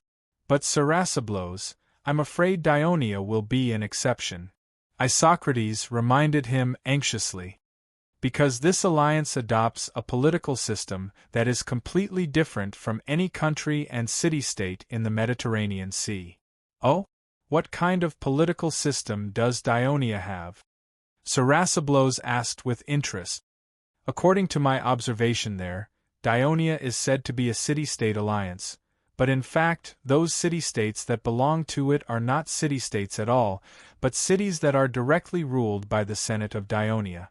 The Senate of Dionia holds the highest power. It sends senators to serve as the governors of cities such as Thurii, Cosenza, Gramentum, and so on. They are responsible for the internal affairs of the cities. The city's taxes are handed over to the Senate. The city's army is managed by an organization under the Senate called the Ministry of Military Affairs. These cities have no independent administrative ability and are completely under the command of the Senate of Dionia. This is a bit like Persia." Sarasablos pondered and just said a sentence, but was interrupted by Isocrates. "Dionia is different from Persia. As far as we know, the governors of Persia have considerable autonomy. Other than paying taxes and providing troops, the king of Persia has no other way to control them. So a few days ago, the governor of Persia's Asia Minor, Pharabatzos, made a decision on his own.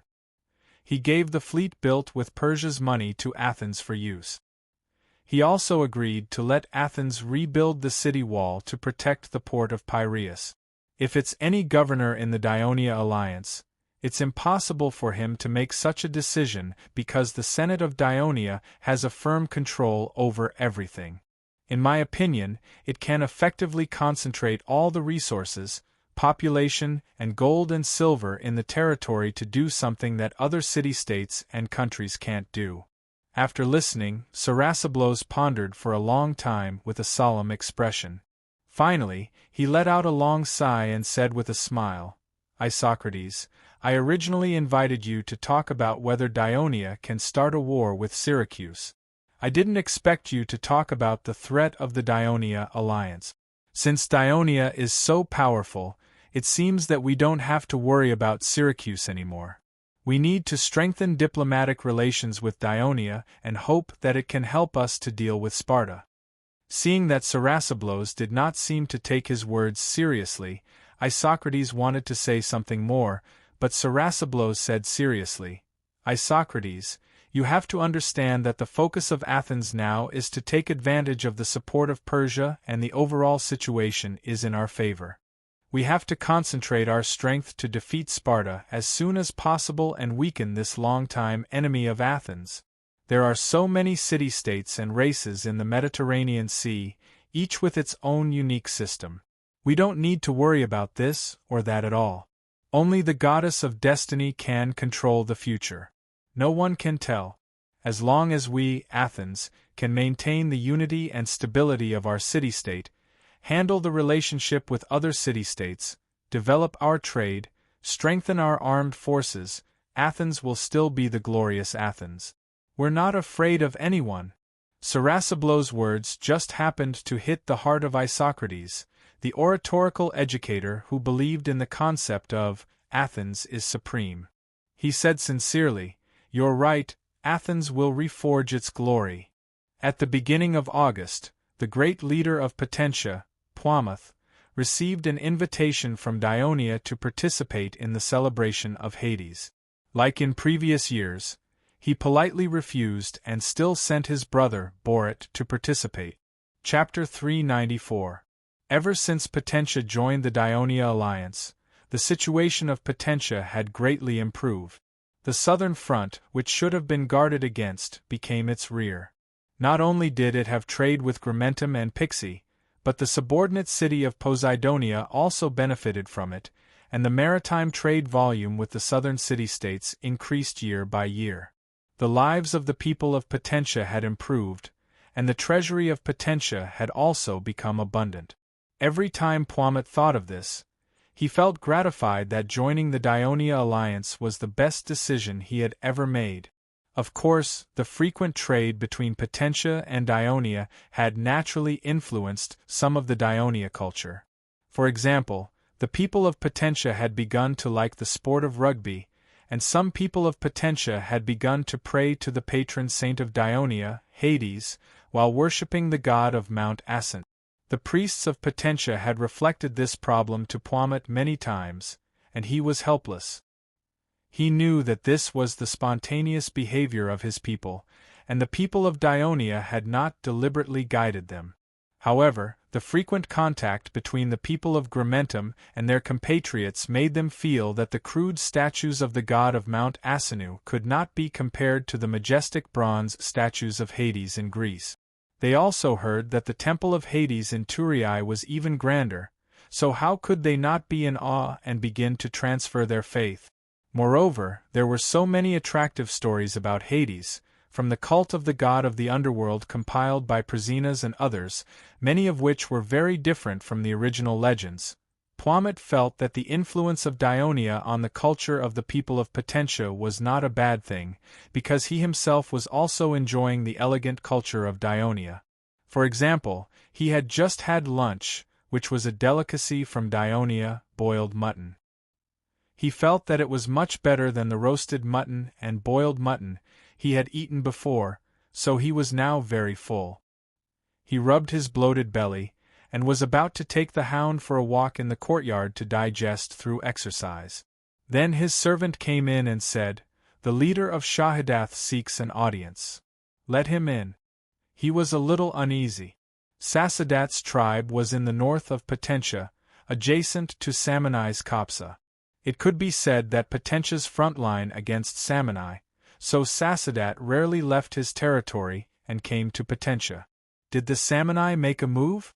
While Plomoth was worrying, Sasadat strode into the backyard. As soon as he saw him, he shouted anxiously, "Big leader, it's bad. The Samanai are going to attack Potentia." "What?" Plomoth immediately became nervous and asked, "What happened?" "A few days ago, my people observed that many Samanai people had entered Kopsa, and the city became very lively. I thought they were doing some kind of sacrifice or celebration, but it also made us more vigilant. These days, thousands of Samanai people suddenly came from the north of Kopsa. They are fully armed and have built several camps near Kopsa. Big leader, the situation is not good. Look at how lucky they are. I'm afraid the Samanai are going to attack Potentia again." Sasadat said anxiously, "Thousands? How many people do they have?" Plomoth was a little flustered, but he still tried his best to calm down and figure out the situation first. "Well, about, at least 20,000 people. The Samanai have sealed off the area near Kopsa, and my spies can't get in at all." Sasadat also felt that he was too vague, so he explained, "But we found that among the Samanai's flags, there is not only the Herpini flag, but also the Pentrai and Caudini flags."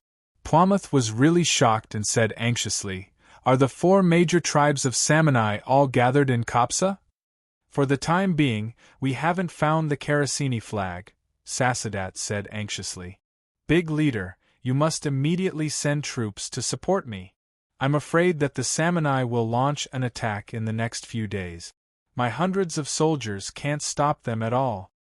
In the past, just dealing with Herpini alone was already very difficult for us in Potentia. According to what you said, there are at least 3 Samanai tribes now. Even if I send all the reinforcements, it's impossible to defeat them. Instead, the Samanai will take the opportunity to destroy our main force in the wild, weakening the power defending Potentia. Sigh. Plomoth was so worried that his eyebrows were knitted together. There were many tribes in Lucania, and the tribes united with each other, eventually forming several large tribal associations: Potentia, Gramentum, Picassus, Galagusso, Nudum. These tribes united with each other for their own interests, and they fought with each other. There had been endless conflicts until the appearance of Dionia, which restored peace to Lucania municipality. The Samanai were different from the Lucanians. The Samanai, a race that lived in the mountains of central Italy, was divided into 4 major tribes: Herpini, Pentini, Catini, and Karasini. Not only were each tribe relatively united, but the relationship between the tribes was also harmonious, and there were few conflicts. Every tribe had a big leader, who was elected by all the tribes. Unless he provoked public anger, it was rare for him to be ousted midway. After all, only people with talent and moral character could be recognized by the tribes. He would remain as the big leader until he died. Unlike the big leader of Lucania, the big leader of the Samanai tribe had much more power. Regardless of whether the tribes lived in the mountains or in the valleys, no matter how far away they were, they had to obey the big leader's orders in military, diplomatic, and other major matters.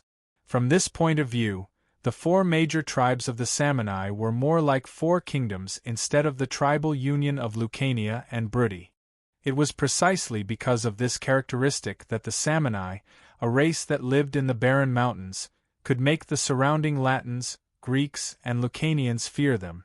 Originally, Potentia only faced Herpini, the largest of the 4 major Samanai tribes.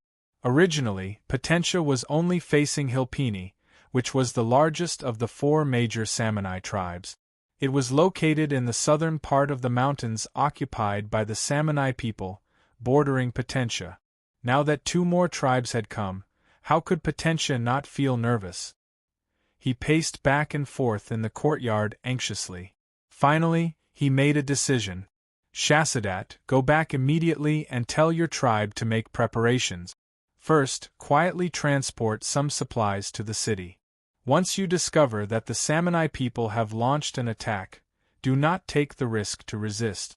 Lead your people to retreat to the city, and I will immediately inform the other tribes to make the same preparations." This great leader, are we going to throw the land outside the city to those damn pheasants to trample on?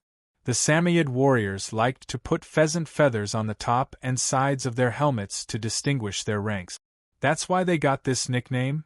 Destroying farmlands, pastures, and burning houses, this is tolerable. Sasadat's tribe was often attacked by the Samanai people in the past. The entire tribe was used to living in hiding. He did not care about this, but he still said worriedly, "If the city of Potentia is besieged by the Samanai people for a long time, with so many people in the city, our food won't last for a long time. It won't be long before the army of Dionia comes to support us. Don't forget, we, Potentia, are a member of the Dionia alliance." Plomote had never been so glad that he had made the decision to join the Dionia alliance. Yes, Dionia will come to save us. Sasadat nodded like a chicken pecking at rice. Obviously, he was very confident in this powerful ally of Potentia to the south. It should be known that in the 3 years since Potentia joined the Dionia alliance, his tribal territory had not been attacked by the Samanai people.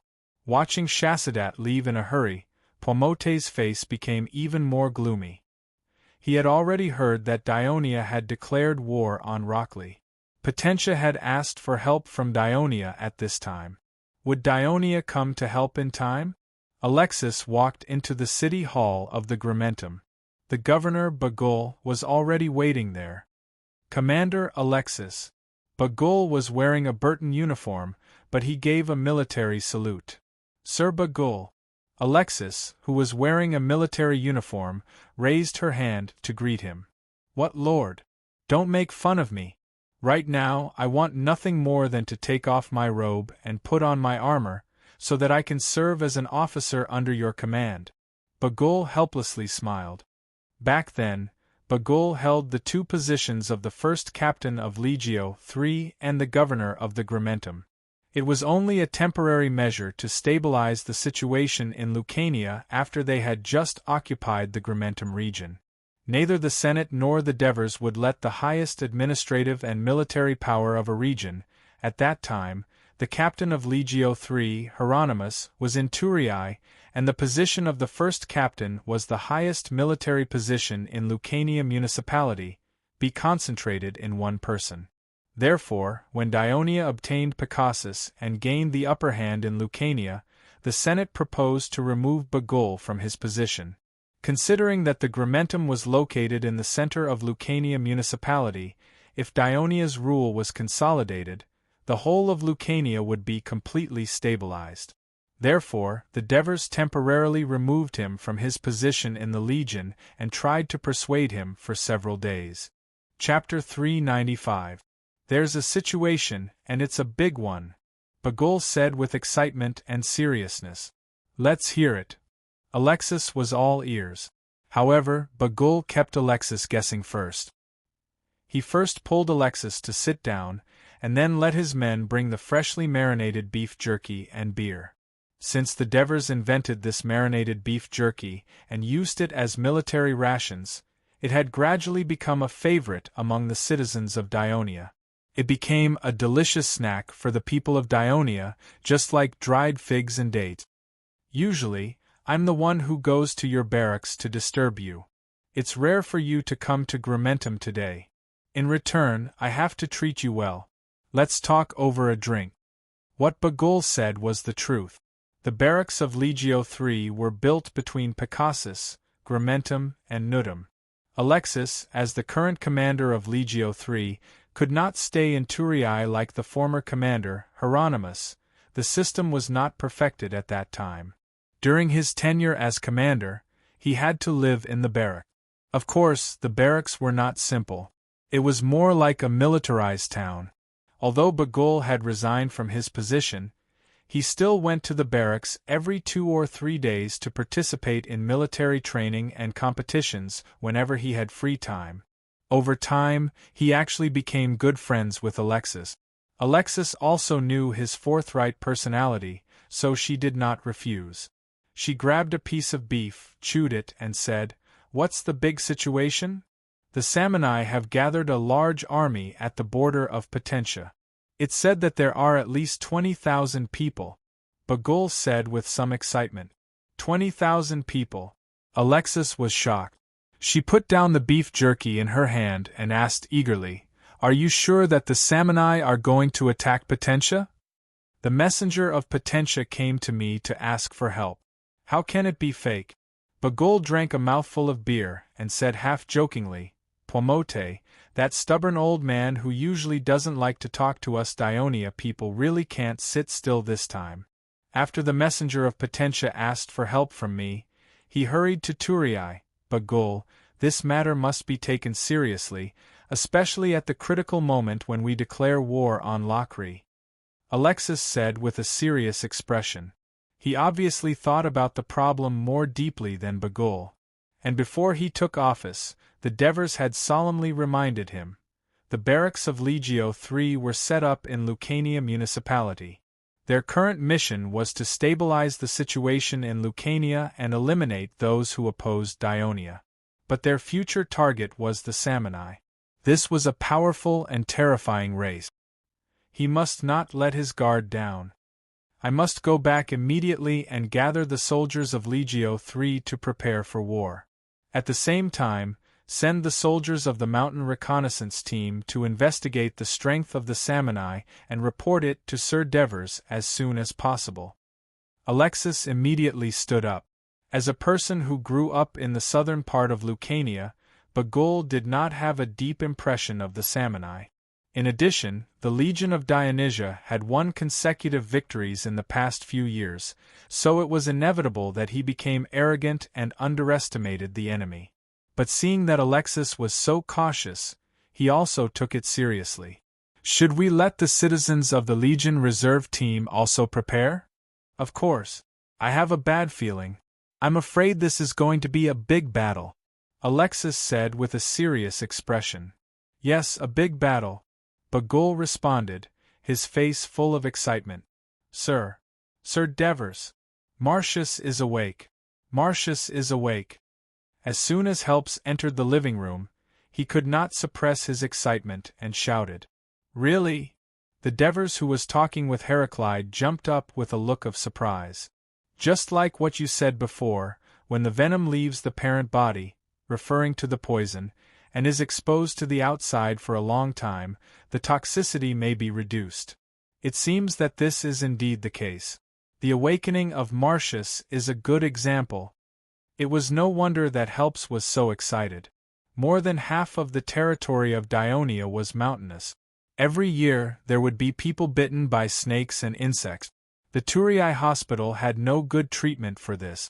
At most, they could clean and bandage the wound, use some nourishing medicine, and mainly rely on the patient's own recovery.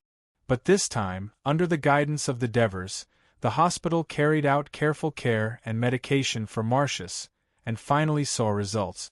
It provided them with valuable experience and confidence in treating snake bites and other poisonous bites in the future. At the moment, the Devers were not in the mood to discuss medical issues with him. He hurriedly asked, How is Marcius now? Oh, he's awake. He can open his eyes and move, but his limbs are weak. It's a little difficult for him to speak.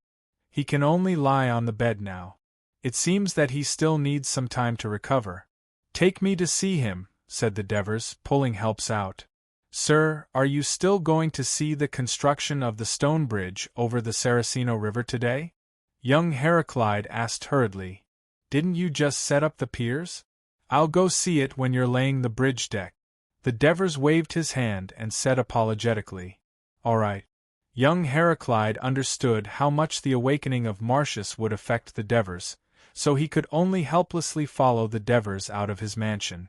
Coincidentally, he bumped into Captain Rodham, who was sent by the Senate. Sir Devers. And 2 sirs. The Senate has informed you to attend an emergency meeting. What happened? The Devers saw the nervous look on Rodham's face and hurriedly asked. Potentia has asked us for help, saying, The Salmoni are preparing to invade Potentia. The Salmoni are attacking Potentia at this time? The Devers was shocked. The news was like a can of cold water that extinguished the joy in his heart. The Senate had a heated debate on whether to send a large number of reinforcements to rescue Potentia. The supporters believed that Potentia was an ally of Dionia. According to the covenant and morality, Dionia must provide assistance. Moreover, although Lucania municipality had been governed for nearly 5 years, the rule of the Dionia alliance was still not very stable. If the Salmoni were to rush into the territory ruled by Dionia, it would inevitably cause unrest in the region.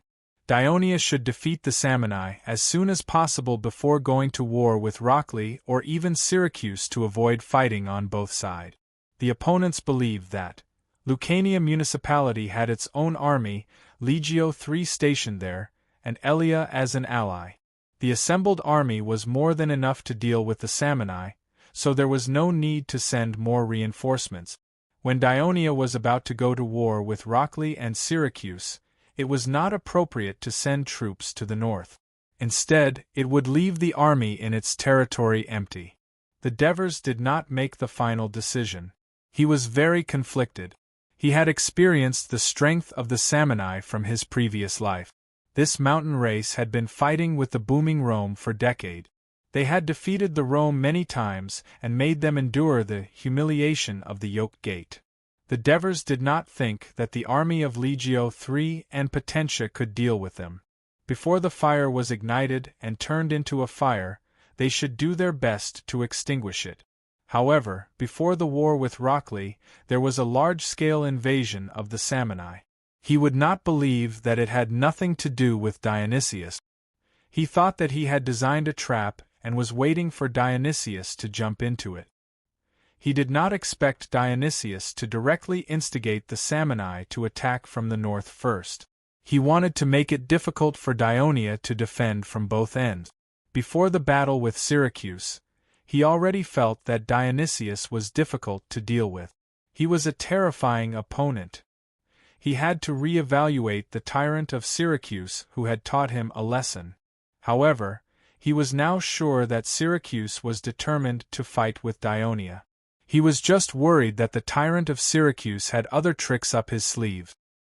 He raised his vigilance, which was one of the main reasons why he did not make a rash decision. The Devers returned home with a heavy heart.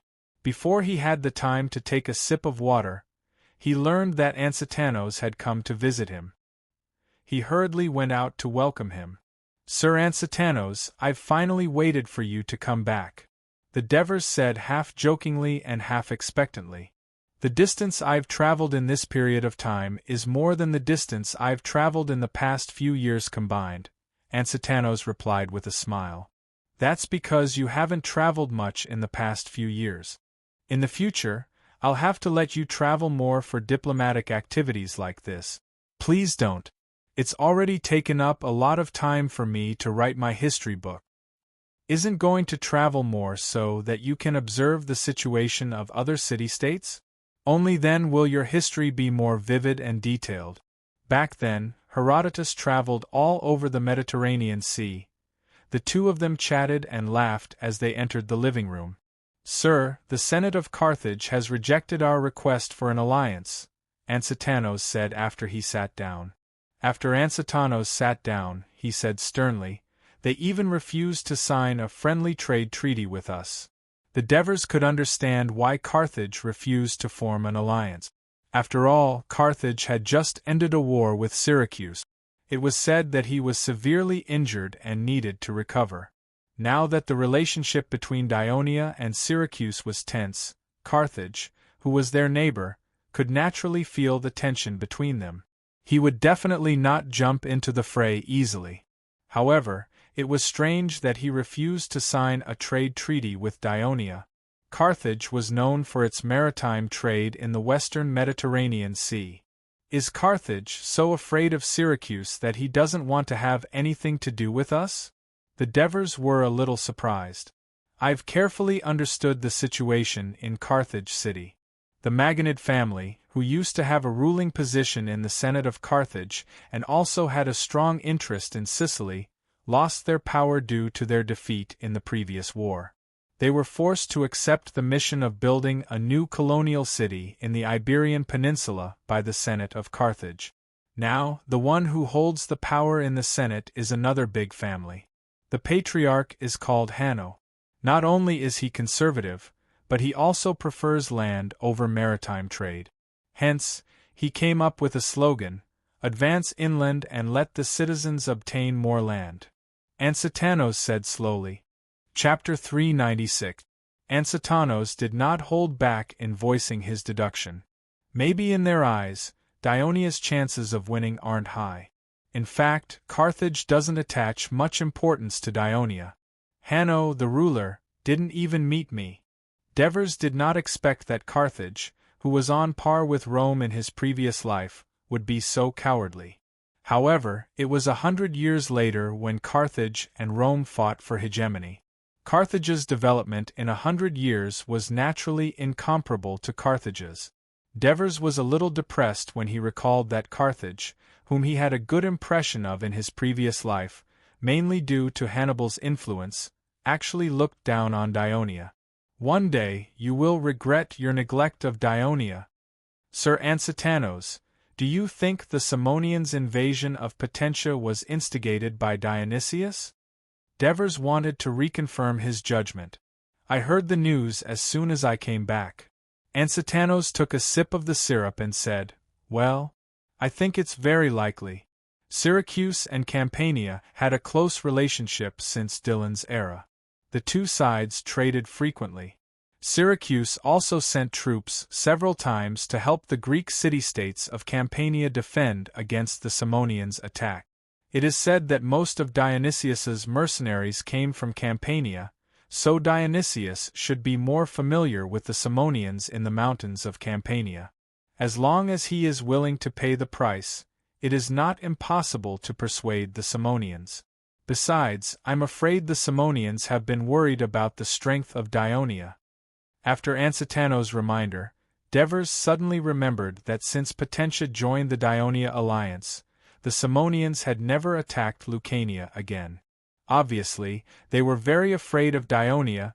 Devers secretly regretted that they had only focused on stabilizing the country in the past few years and invested too little energy in the surrounding situation and the situation of the entire Mediterranean Sea.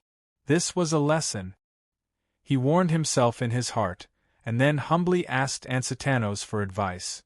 Where else do you think Dionysius could have done something similar to the Samnites against Dionia? Upon hearing that, Ansitanos stroked his white beard and began to ponder. After a long time, he suddenly opened his eyes and said, "Tarentum. Tarentum is very likely." Devers were shocked. Yes, the possibility of Tarentum is very high. Although Syracuse had little contact with Tarentum, Syracuse's ally, Sparta, was the mother state of Tarentum. The two sides had a good relationship, and it was highly possible that they could be the middleman. Moreover, since Dionia had taken Heraclea and Metapontum from Tarentum, or so many people in Tarentum thought, the relationship between the two sides had become a bit strained. Although there was an alliance agreement, there were still small conflicts from time to time. This time, since Dionia declared war on Lochley as an ally, Tarentum did not express support or opposition like in the past. There was no movement at all. It was too quiet. This was not normal. The next day, the Senate of Dionia immediately sent messengers to Tarentum at the request of Devers. The Senate of Tarentum was extremely impatient when the Dionia messengers consulted their opinion on the declaration of war on Lochley. They said that whoever Dionia went to war with had nothing to do with Tarentum. Tarentum needed to recuperate and recover from the wounds of the last war. The messengers returned to Thurii and reported in detail to the Senate about Tarentum's attitude. Most of the senators breathed a sigh of relief, but Devers still did not let down his guard. He sent someone to remind the consul of Metapontum and Heraclea to raise their guard against Tarentum. At the same time, he asked Aristiras to increase his attention on Tarentum. That was all he could do. After all, Tarentum had not made any unusual moves so far. At this time, Devers focused more on Lucania municipality in the north. The next day, Legio III's urgent report arrived in Thurii. Compared to the scouts of Potentia, the scouts of Legio III were much more powerful. They had all undergone rigorous training in Y. Zam's reconnaissance brigade. Under the guidance of Devers, Y. Zam combined his years of reconnaissance combat experience to explore a more complete set of reconnaissance training method. Climbing mountains, wading rivers, ambushing, camouflage, reconnaissance, and many other training programs. In particular, in terms of determining the enemy's strength, the reconnaissance brigade had many methods. For example, based on the size of the enemy's camp, the number of tents, the amount of supplies, the most direct method was to count the number of people. Therefore, most of the soldiers of the reconnaissance brigade were citizens engaged in accounting, banking, trading, and other industries that required strong computing ability. In the military reform the year before last, Devers transferred personnel from Y. Zam's reconnaissance brigade and equipped each legion with a 100-man reconnaissance team. Thus, the eyes and ears of each legion were more complete. After all, Italy was a mountainous area, and scouts were often not useful. The military report of Legio III had a much more detailed description of the Samnite people. Based on the intelligence of the reconnaissance soldiers, the Samnite army gathered in Capsa may be composed of the entire Hilpini, Pentoni, and some Caiutini warriors. The current strength has reached more than 40,000 people. Given that the Samnite camp has not continued to expand these days, and at the same time, the number of Samnite people entering Capsa from the north has decreased significantly, it is very likely that the Samnite attack will be in the next 2 or 3 days. The situation is urgent, and Legio III requested to exercise emergency command. That is, in a state of emergency, the battle situation is complex and ever-changing. Every major military operation must be repeatedly requested by the Daionia Senate, which will only delay the opportunity and even put the legion in danger. Therefore, after the expansion of Daionia's territory, Devers realized that he could not take care of the entire territory of the Daionia alliance at all times. Therefore, this important military rule was formulated to give the legion commander on the battlefield autonomy in military operations, to avoid slow and rigid command, and to stifle the desire and enthusiasm of the legion commander and the soldiers to fight. I plead the Senate to send more reinforcements. Signed, Alexis, Legion Commander of Legio III. 40,000 people. The senators of the Senate were shocked by the strength of the Samnite people, but they were still arguing about whether to send more reinforcements. However, Devers finally made up his mind. He stood up and said in a firm tone, "Sirs, the military situation in Potentia is urgent and does not allow us to delay any longer. The Samnite people have a huge force of more than 40,000 people. It is not something that the army of Legio III and Pomote can resist. In order to prevent the Samnite people from defeating them, occupying Potentia, and taking advantage of the situation to enter our Lucania territory, I have decided to lead the 1st and 2nd legions to reinforce Potentia and try to defeat the enemy in the shortest time possible. I support the decision of the consul." As soon as the Devers finished speaking, Vespa jumped in joy. Hemont also expressed his support loudly, but the others fell into silence for the time being. Of course, the identity of the Devers did not allow the senators to remain silent for too long. Soon, Cornelis stood up and asked, "Is the attack on Rockley still going on?" "Temporarily stop. The 4th and 5th legions return to the station and wait for orders. At the same time, send messengers to the allied city-states such as Crotone and Silatina to explain.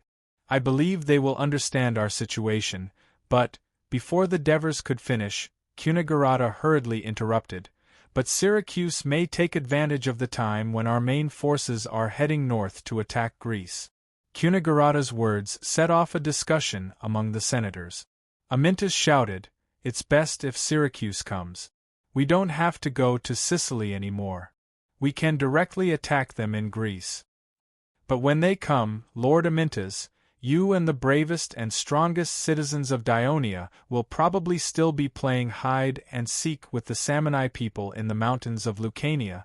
Scombras immediately retorted, "We will defeat the Samnite people soon and return soon." Amyntas argued loudly, "That's hard to say. In the mountains, we Greeks can't catch up with the Samnite people who are good at climbing mountains. If you can't even catch up with them, how are you going to defeat them?" Scombras retorted, unwilling to be outdone. "Old man, you have to understand that it is the Samnite people who are attacking us. We don't need to chase them at all. They will take the initiative to fight us." Amyntas was so anxious that he did not choose his words carefully. "All right, everyone, please be quiet," Devers said loudly. "The situation now is very clear. If we don't take action, I'm afraid Syracuse will only be watching in Sicily and waiting for an opportunity. In that case, we will still be the ones to suffer because the threat of the Samnite people is right in front of us.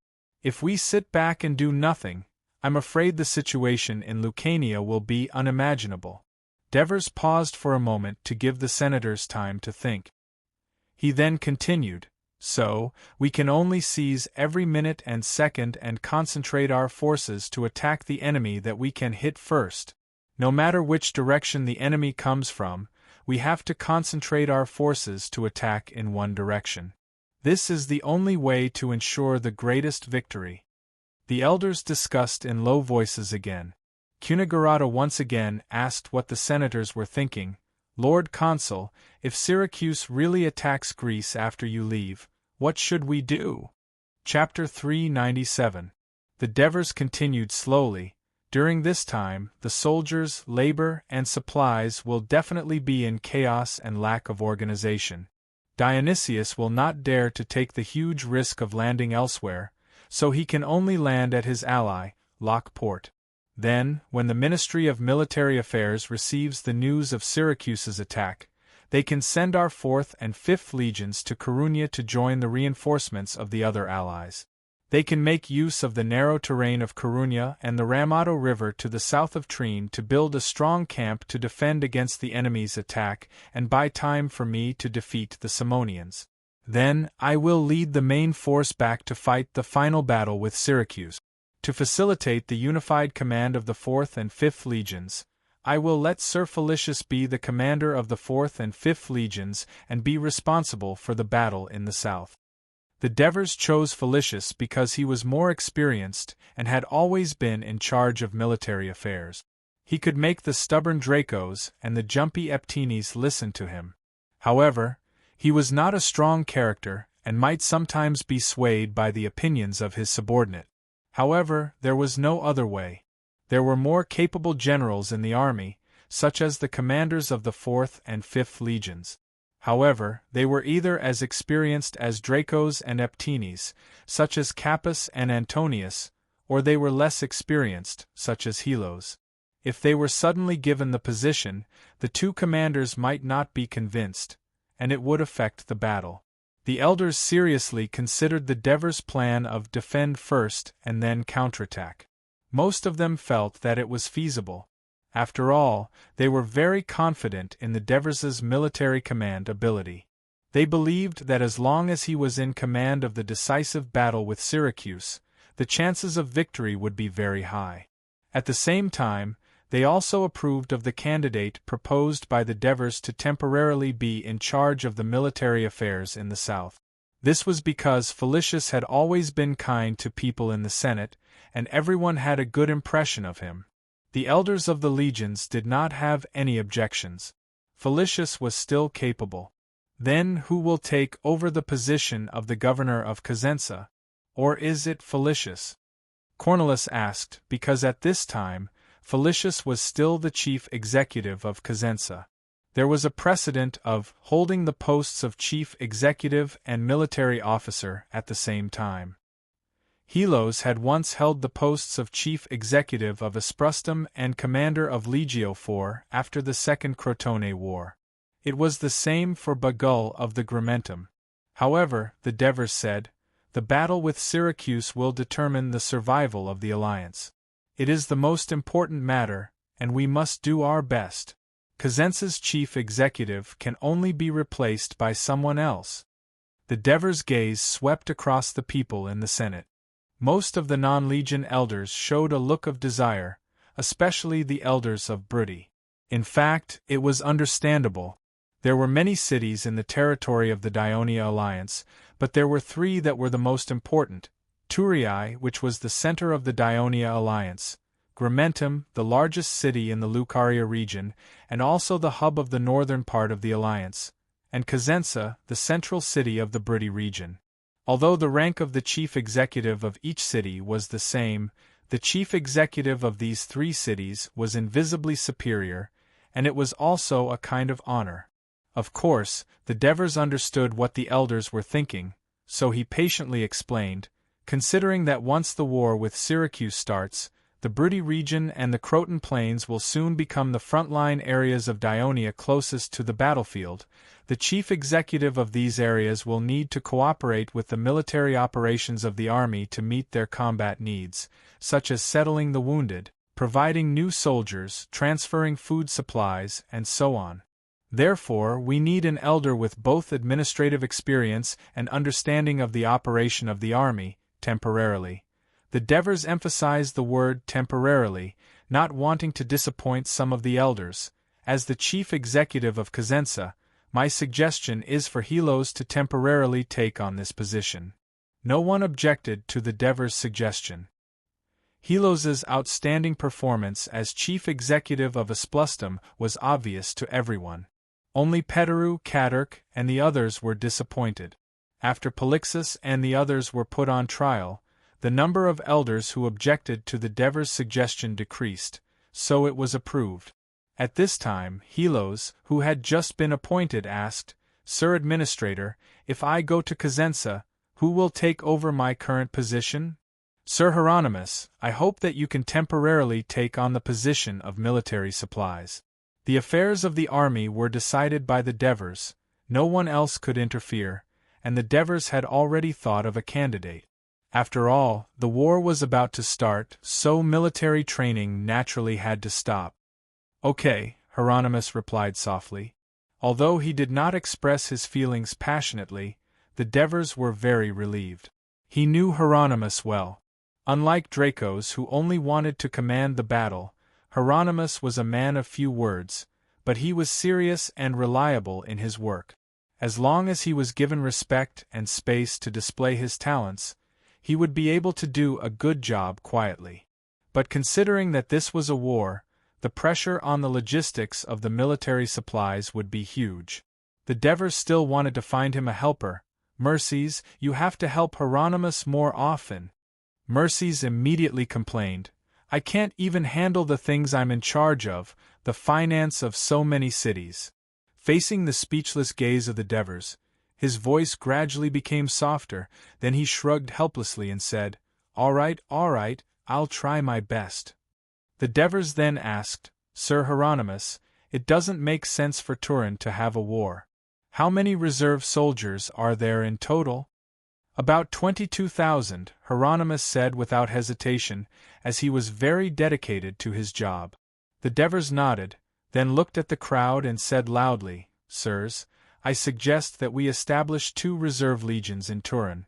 Once the war breaks out, we can use these 2 legions to protect our city and deal with unexpected situations at the same time." "I have no objections," Cunigurata said. "I agree," Cornelis agreed as well. Even these 2 doyens, who were usually the most opposed to war, had agreed, let alone the other doyens. The key was that after the Devers left with the 1st and 2nd legions, Turin, which had no military strength, had made them feel unsafe. With 2 new legions, they felt much more at ease. "Sir Consul, the number of soldiers in the new legions is sufficient, but they don't have the new legions' weapons and equipment. They might not even have the old equipment. You must know that most of these reserve soldiers are prospective citizens and registered freedmen. I'm afraid they don't have that much money to buy them," Hieronymus reminded. The Devers thought for a moment and said, "You and Mercies gather Dios, the Legion's weapon shop, and a few other weapon merchants, as well as the manager of Kristoya's bank, to discuss a feasible solution to the problem of the new Legion's weapons and equipment. Try to unify them as much as possible." "I understand," Hieronymus replied straightforwardly. Mercith wailed, "We have to spend money again. Money again." At this moment, Cunigurata said, "If the war with Syracuse breaks out, it will be a costly war. Gold and silver will be needed in all aspects. Therefore, I suggest that the Senate can represent the soldiers and come to an agreement with the weapon merchant. The soldiers will temporarily owe the weapons to the weapon merchants on credit, and after the war is over, the money will be returned with interest. I believe that the credibility of the Senate of Dionia is still worth the money." "Sir Cunigurata, your suggestion is too good." Mercies immediately became happy and said, "As citizens of Dionia, these weapon merchants should make such a contribution to Dionia.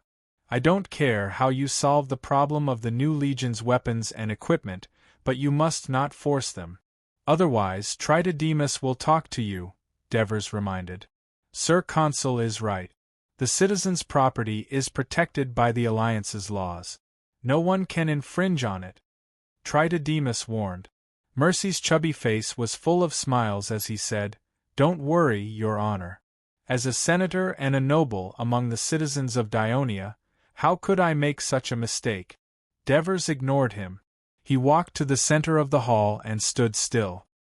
He looked around at the crowd and encouraged them with a passionate voice. "My lords, the reason why the Alliance of Dionia could become so powerful and prosperous in just a few years is because of your hard work and contributions.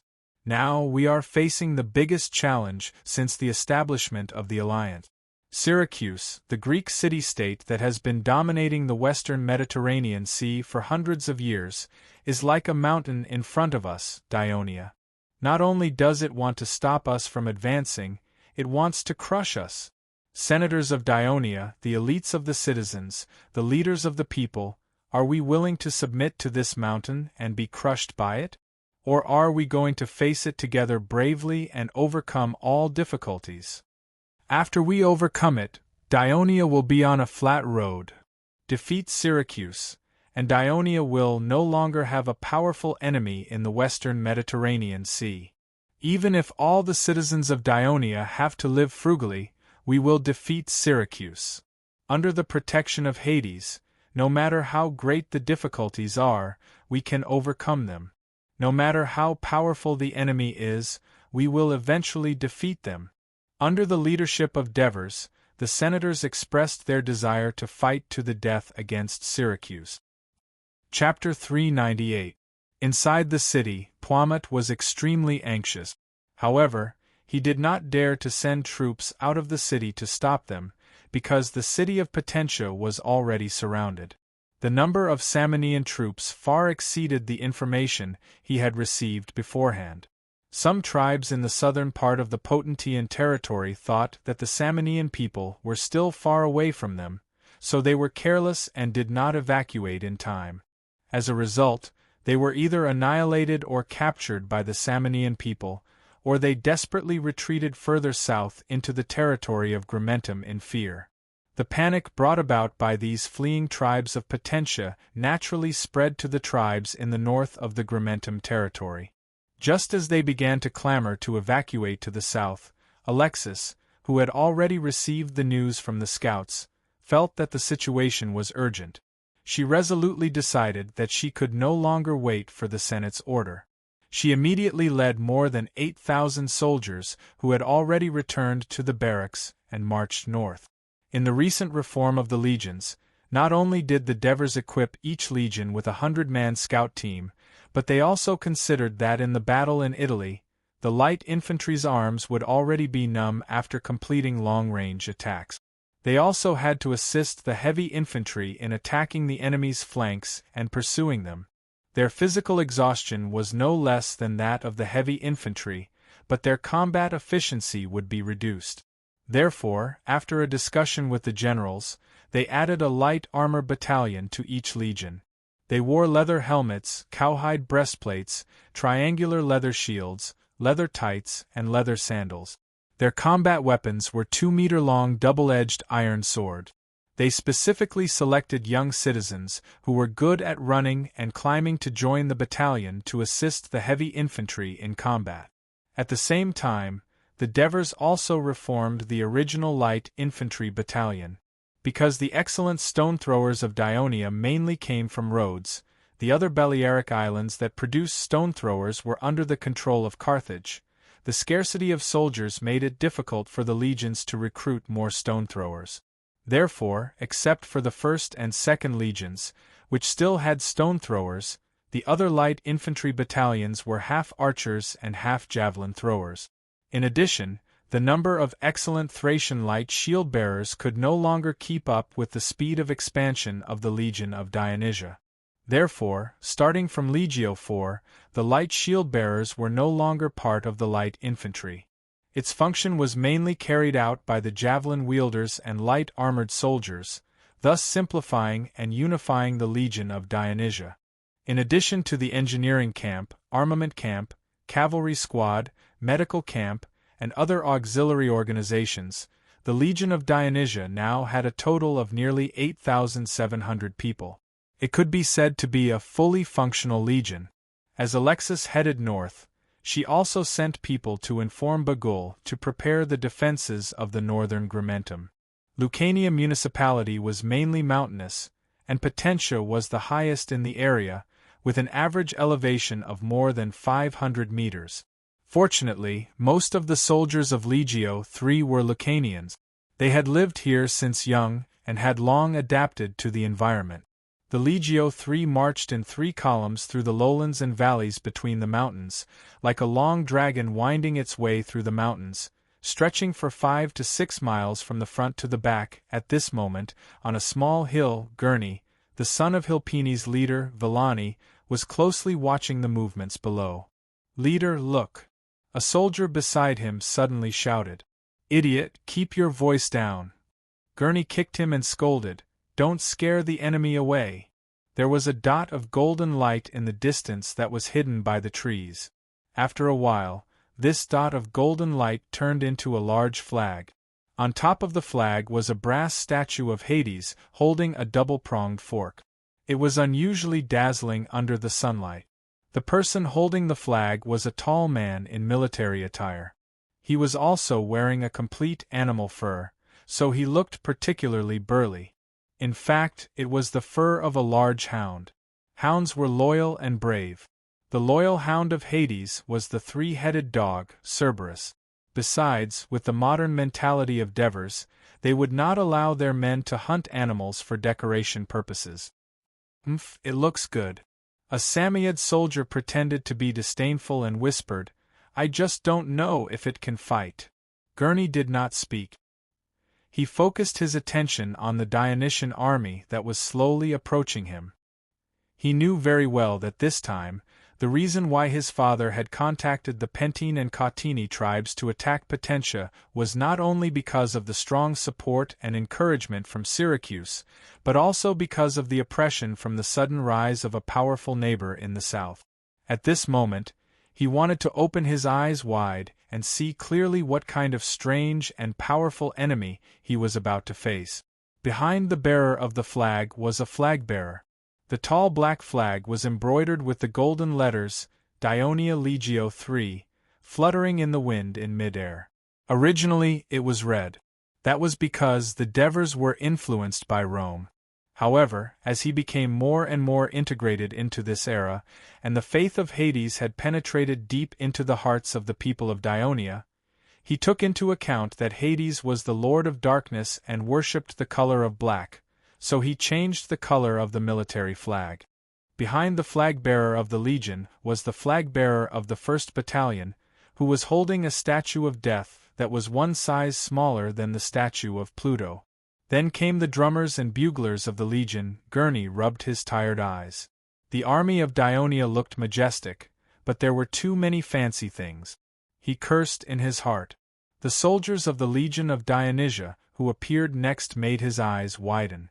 The black bronze helmet was not like the Corinth-style helmet worn by the Greek soldiers in Campania, which covered the entire head with only 2 eye holes. Instead, it was like an upside-down bowl, with the whole face exposed. There was a cheek guard blocking the side of the face. The style was very similar to the helmet of the Samnese soldiers, except that there were no decorative feathers or colorful ponytails on the crown. Black linen breastplate, black greaves, a spear in the right hand and a shield in the left. The shield. Gurney was shocked to find that the shields held by the soldiers of Dionia were very similar to the shields of the Samnese soldiers. The shields were half the height of a person, rectangular, with a protruding center and concave side. The surface of the shields was curved. The only difference was that the shields of the soldiers of Dionia were painted black instead of red. Isn't Dionia a city-state of the Greeks? Why don't they use the traditional round copper shields and Corinth helmets of the Greeks? Why do they look so similar to the Samnese? The shocked Gurney certainly did not know that in recent years, the Archon and Devers of Dionia had finally completed the upgrade of the Legion's weapons and equipment, abandoning the cumbersome Collins helmets and round shields in favor of new helmets and long arc-shaped shields. Of course, such large shields were not made of copper. They were made of wood with a layer of cowhide on the outside, which reduced the weight of the soldiers by at least 10 pounds and enhanced their mobility. At the same time, it also brought about some new tactical changes. Except for the red, white, and purple helmets worn by the soldiers of the Dionysian army, which should be the officers and generals of the team, the rest of the soldiers were all black, making the whole army look like a black serpent from hell, filled with the aura of death and coldness. Gurney unconsciously took 2 deep breaths, put on the helmet with a row of colorful ponytails, pulled down the cheek guard, and ordered in a low voice, "Inform Abrini on the opposite hill to get ready. When the enemy's vanguard passes, we will launch an attack and teach these deceiving enemies a lesson." "Yes, Chief." The rider waved the red flag painted with a wolf's head on the top of the hill. The soldiers of Dionia at the foot of the hill could not see it, and the Samanese on the opposite hill also waved their flag in response. The Samanese warriors held their breath, holding javelins and stones, and crouched on the hill, waiting for the Dionia to pass through the foot of the hill. But at this moment the Dionia stopped advancing, and a general on horseback rushed to the front of the team, seemingly saying something to the soldiers. After a while, the team began to move forward again, but just after a few steps, they stopped again, and the general said something to the soldiers again. 3 times in a row they walked and stopped. The Dionia almost walked into the ambush, but they dilly-dallied in this short distance and wasted too much time. Gurney felt that his patience was about to run out. He rubbed his numb body with his hands, secretly cursing the Dionia for being so slow. At this moment, there was a sudden commotion on the top of the hill. "The enemy is coming! The enemy is coming!" The soldiers shouted loudly. "What's going on?" Gurney didn't care about the ambush at this moment, and hurriedly asked the people around him. "Chief, the Dionia. The Dionia are coming from the back of the hill, and they want to surround us." The guard who ran to check the situation hurriedly reported. In fact, there was no need for him to say more. Gurney had already overlooked the flashing black shadows in the forest on the hillside behind them. "We were tricked.